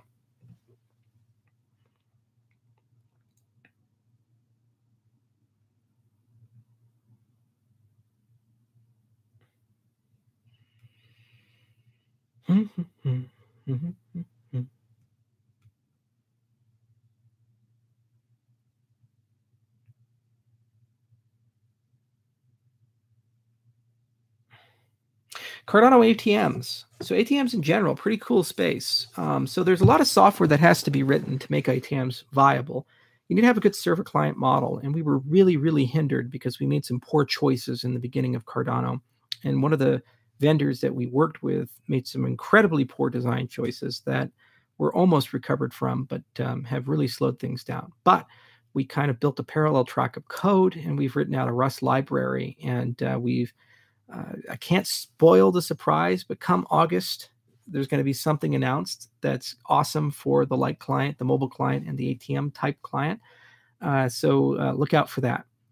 In terms of Cardano ATMs in Japan, there was a third-party partner that was keen on doing that, and they wanted to deploy 50 ATMs prior to 2020, and they've already deployed some Bitcoin ATMs in the jurisdiction. And we answered a lot of technical questions about how to support Cardano and gave recommendations about the architecture, but we don't physically own those devices and we don't operate them. So we're not sure how they've been deployed and when and if ADA support is going to be turned on, but it would be nice to see. That said, we're really keen to investigate an open source ATM design for Africa. And we think that there's a lot of innovation that can happen there to create a low-cost ATM in the $200 to $500 price range. Because if you're talking about cryptocurrency adoption amongst the people who don't have it, they need a cash-in, cash-out point. So yes, you can send Bitcoin or ADA or Ether to from a maid in London to her mother in Manila. Well, what is the mother going to do with it? She needs a point to exchange it and sell it. And if that exchange point takes a 20 or 30% premium, then you're no better than a remittance transaction. In fact, you're worse because you're actually dealing with a more exotic, more volatile asset with less liquidity than she would get if she got a Western Union transaction.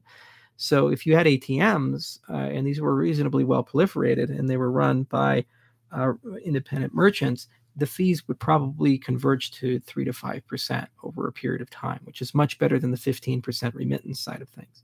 So we do have a trusted hardware lab that we're building at the BTL, the Blockchain Technology Lab up at University of Edinburgh.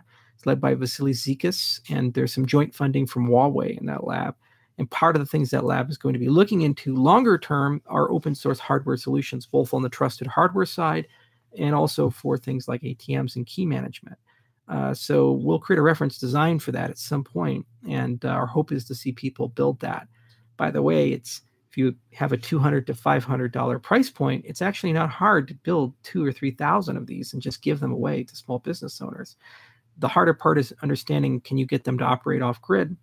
Like how much would it cost for a satellite uplink, and could you use microsatellites or mesh nets to be able to piggyback onto the main network? And if there's a trusted hardware component, even if they're asynchronous when they do reconnect, you can get reliable and honest information, assuming there's some finality in the chain. So there's still a lot of technological challenges there, but I do think we can overcome those particular challenges. Another big thing in Africa is an old saying, batteries tend to grow legs and walk away. And ATMs are no different. Satellite transceivers are no different. So you also have to think very carefully about where the deployment targets are. Now, specifically for Japan, that was done by a third party, and I don't follow that too closely. I know some of my crew have seen the ATMs that are supposed to have for ADA support, but I haven't personally used them myself, so I couldn't let you know. The debit card ATM stuff, that's infrastructure separate from the things IOHK works on or thinks about.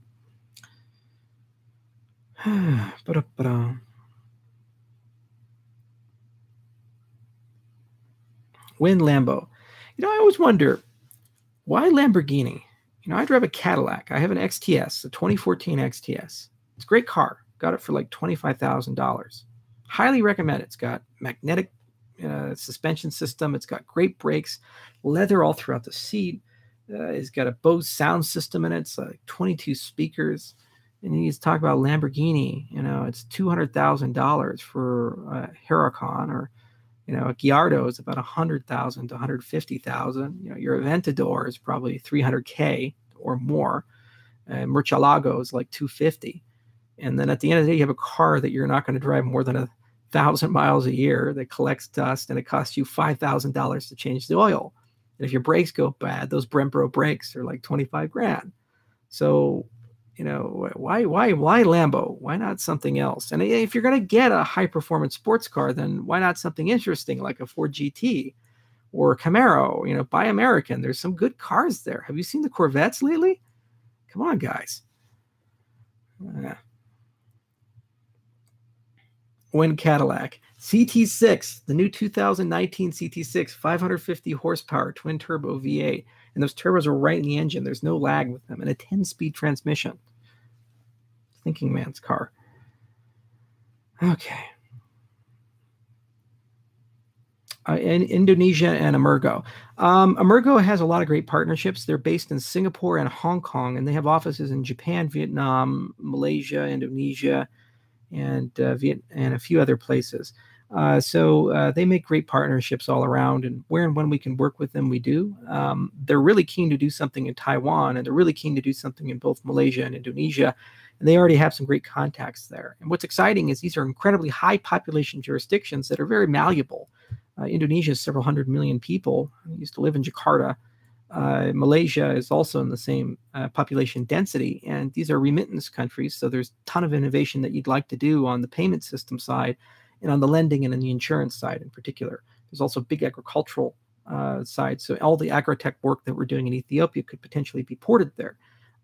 So I think Emergo is very prescient in building good relationships in those jurisdictions. And what we do is we talk about, well, capabilities, and we ask them, what capabilities do you guys need and what capabilities are we constructing? And it helps us inform the roadmap so that we can better address those capabilities moving forward.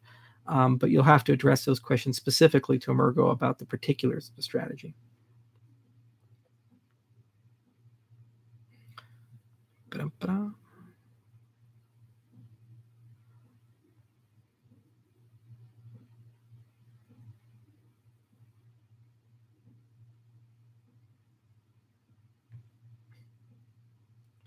Porsche. Yeah, the 918 is pretty nice, isn't it?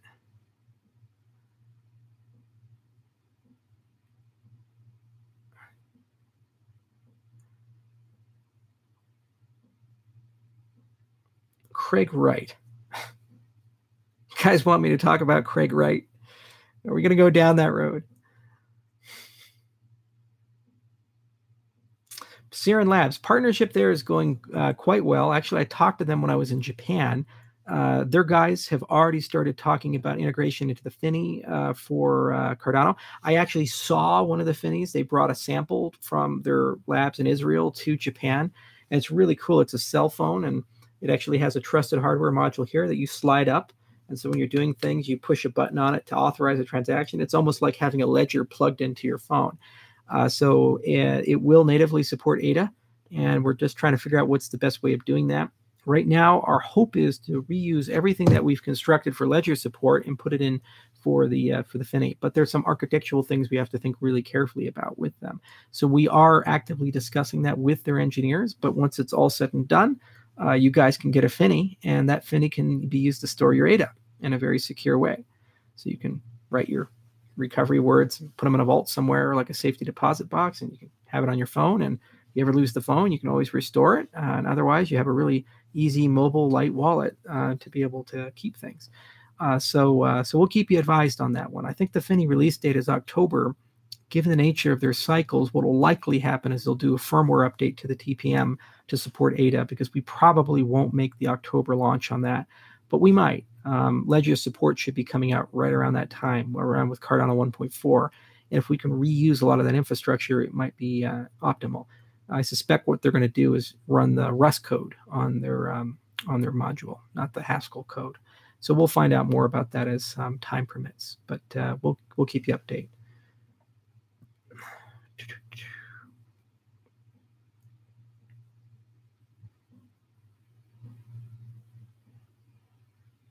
Trip to Israel. You know, Israel's great. We went there for Eurocrypt, and Eurocrypt is just fun. And it's actually, I think, the first time Eurocrypt has ever been held at Israel. It was quite controversial because the Iranian cryptographers couldn't make it there. But I also had a chance to visit Moshe and his guys, and I met with the Siren Labs people, the Saga people, the Orbs people, the Endor people. There's some good projects and interesting projects.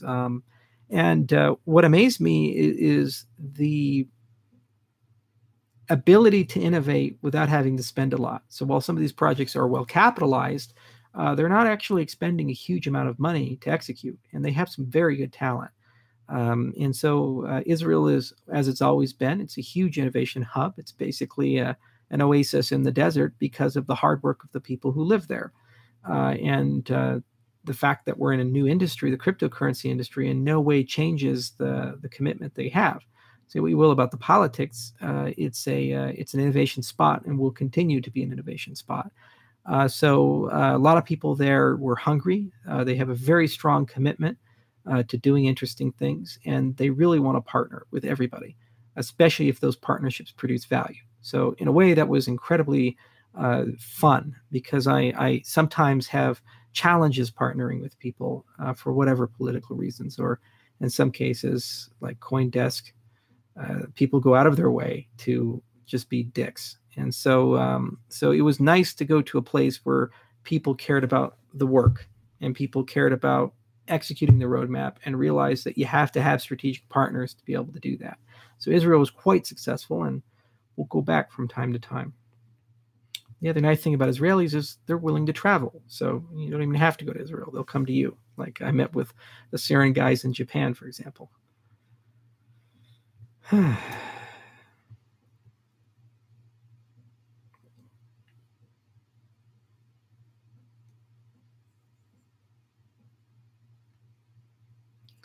Okay, I have enough time for one more question. So let's have a good one.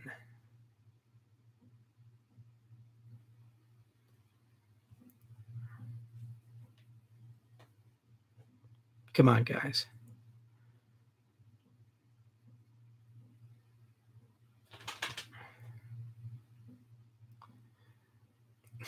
Tezos. You know, Tezos is a really interesting, really interesting project. You know, it's one of those examples of where you have great people in a certain domain. In this case, Arthur, he's a very good engineer and he's a very bright guy, and they don't actually know the other side very well at all. They don't actually understand the business side or open source development, but they think that that's easy. So what they do is they structure something as an engineer would, and then they say, oh, okay, well, company here, company here, company here, raise all this money, get all these partners in, capital pools here, some goes here, some goes here, and it's a system, right? So if the system is all put together and these things are done, huzzah, you know, it all just works. And then they say, well, what about people? Oh, who cares about people? People are fungible. So just put whoever here and put whoever here, and we don't really need real people. We'll just hire them, you know, whenever we need. Hire 10 people here, hire 10 people there. And that's what they did. They put very bad people in key roles, and they structured something that seemed from the outside to me to be designed to minimize liability at the expense of consumer protections and ability to execute. Okay. And they paid a terrible, terrible price for that, in that the people that they put into key positions were not vetted properly and not given the right controls and checks and balances to be able to execute or wash out. So the project went through a lot of pain and a lot of heartache. And this is really unfortunate, because Tezos actually is doing some interesting things. Mickelson and liquidity are very interesting. The use of Alchemil is actually a very interesting choice, and there's a lot of innovation that can come. They're starting to partner with the right people. And if left to their own devices, and you said all the drama of the sale, the size of the offering, the incentives behind the offering, and if you were just to do an airdrop of Bitcoin and say, this is Tezos, I think a lot of people would look at the project very positively, and they would say that there's a lot of really interesting things here. But unfortunately, you cannot look at these projects in isolation. You have to look at them with respect to everything that's happened, and then the ecosystem upon which the projects lived in. And projects like Tezos, EOS, and others all suffer from the same common sin, which is they raise too much money. You do not need $200 million to build a cryptocurrency.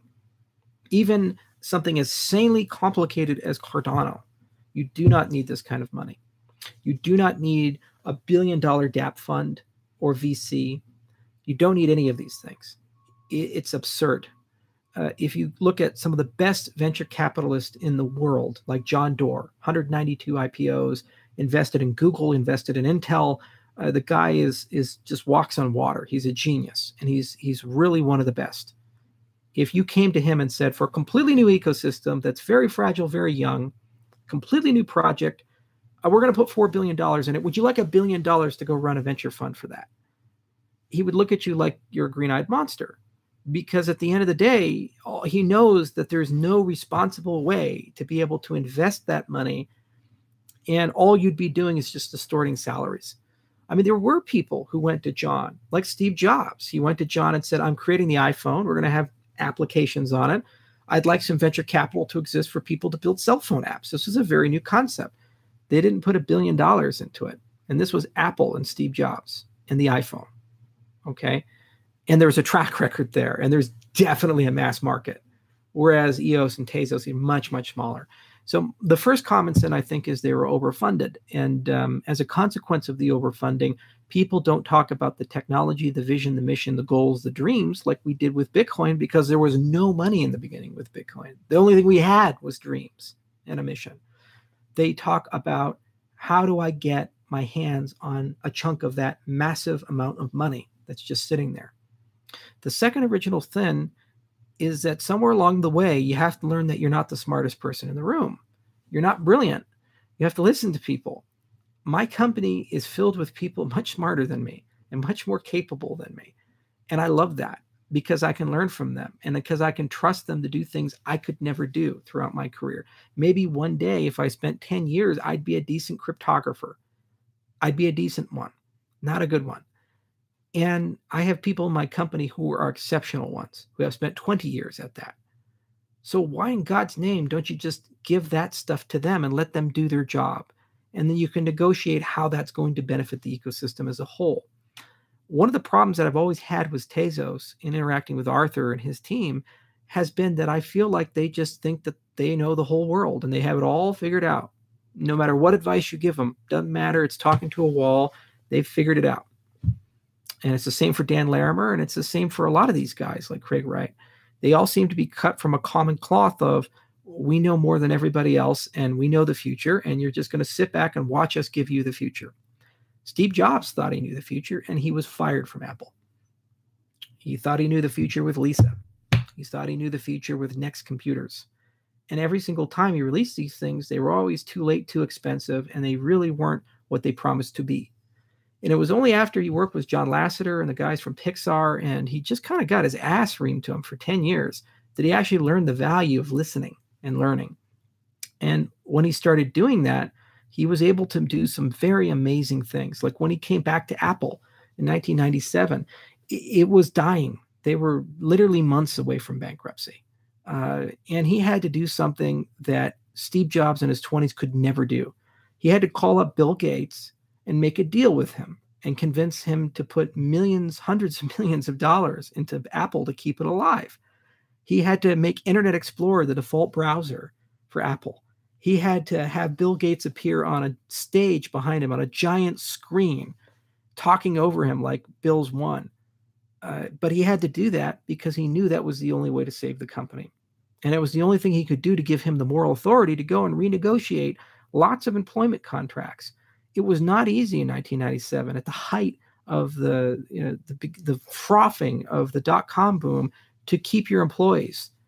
Imagine when you have a guy at your company who's a world-class engineer and you're paying him $120,000 a year because you've cut his salary 8 times and his stock options are worthless, having a friend in the Valley say that he can make $400,000 plus options, to go to that guy and tell him he has to take another pay cut.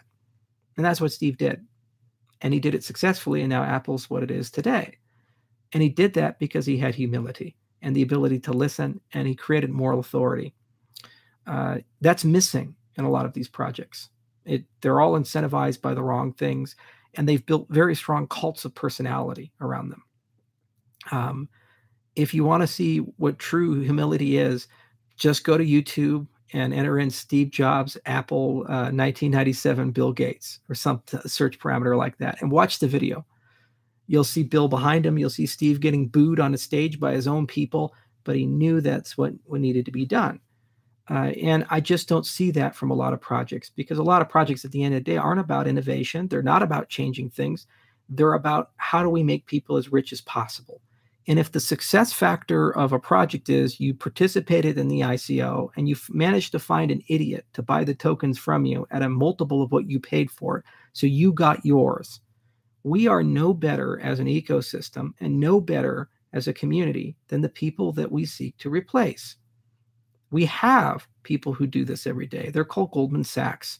If you read the emails between the traders who sold junk financial products to people before the 2008 collapse, and you see how they said, well, it's junk, but I managed to sell it. How are we morally any better if we do as a space the same thing? And unfortunately, I see that in a lot of projects. So I think that needs to change. I think we need to be more humble. I think we need to listen to people. And I think we need to be a bit more careful with our words and a bit more careful with our judgments. At the end of the day, you're not always going to agree with people. And at the end of the day, you're not always going to like people. But you have to work with them, and you have to find some way to respect them. I don't always agree with Vitalik, but I've never had a bad conversation with him. And I do respect him. He's a good guy at the end of the day, and he does good work.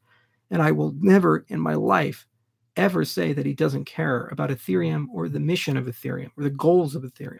We strongly disagree on the DAO hack, and we strongly disagree about a lot of the things that have happened. But it's water under the bridge. It happened. We went our own way. But I respect him as a person, and I respect his leadership, and I respect that he makes good decisions, sometimes bad decisions, but at least he's making decisions with humility and an open heart. I cannot say the same about certain other people in the space. And I hope we as a space grow up a little bit and we realize that we only have a small window of time to actually affect and make real change. And we only have a small window of time to prove ourselves to be better than those who came before us. If we squander that window, yes, we'll get rich. And some of us already have gotten rich. And we may even be able to keep the wealth that we've made. But we haven't improved the world. And all we've done is given the very people that we sought to replace better tools to make our lives more miserable, better tools to freeze our assets, better tools to enforce civil asset forfeiture, better tools to track every purchase that we've made, better tools to compromise our privacy and reduce us all to a big data problem that AI can parse and decide who's good and who's bad. That's all we've accomplished. So yeah, congratulations, you get a Lambo, but you've traded your soul for it and everyone else's future for it. So with respect to these types of projects, I would hope that they realize that they have a tremendous social responsibility.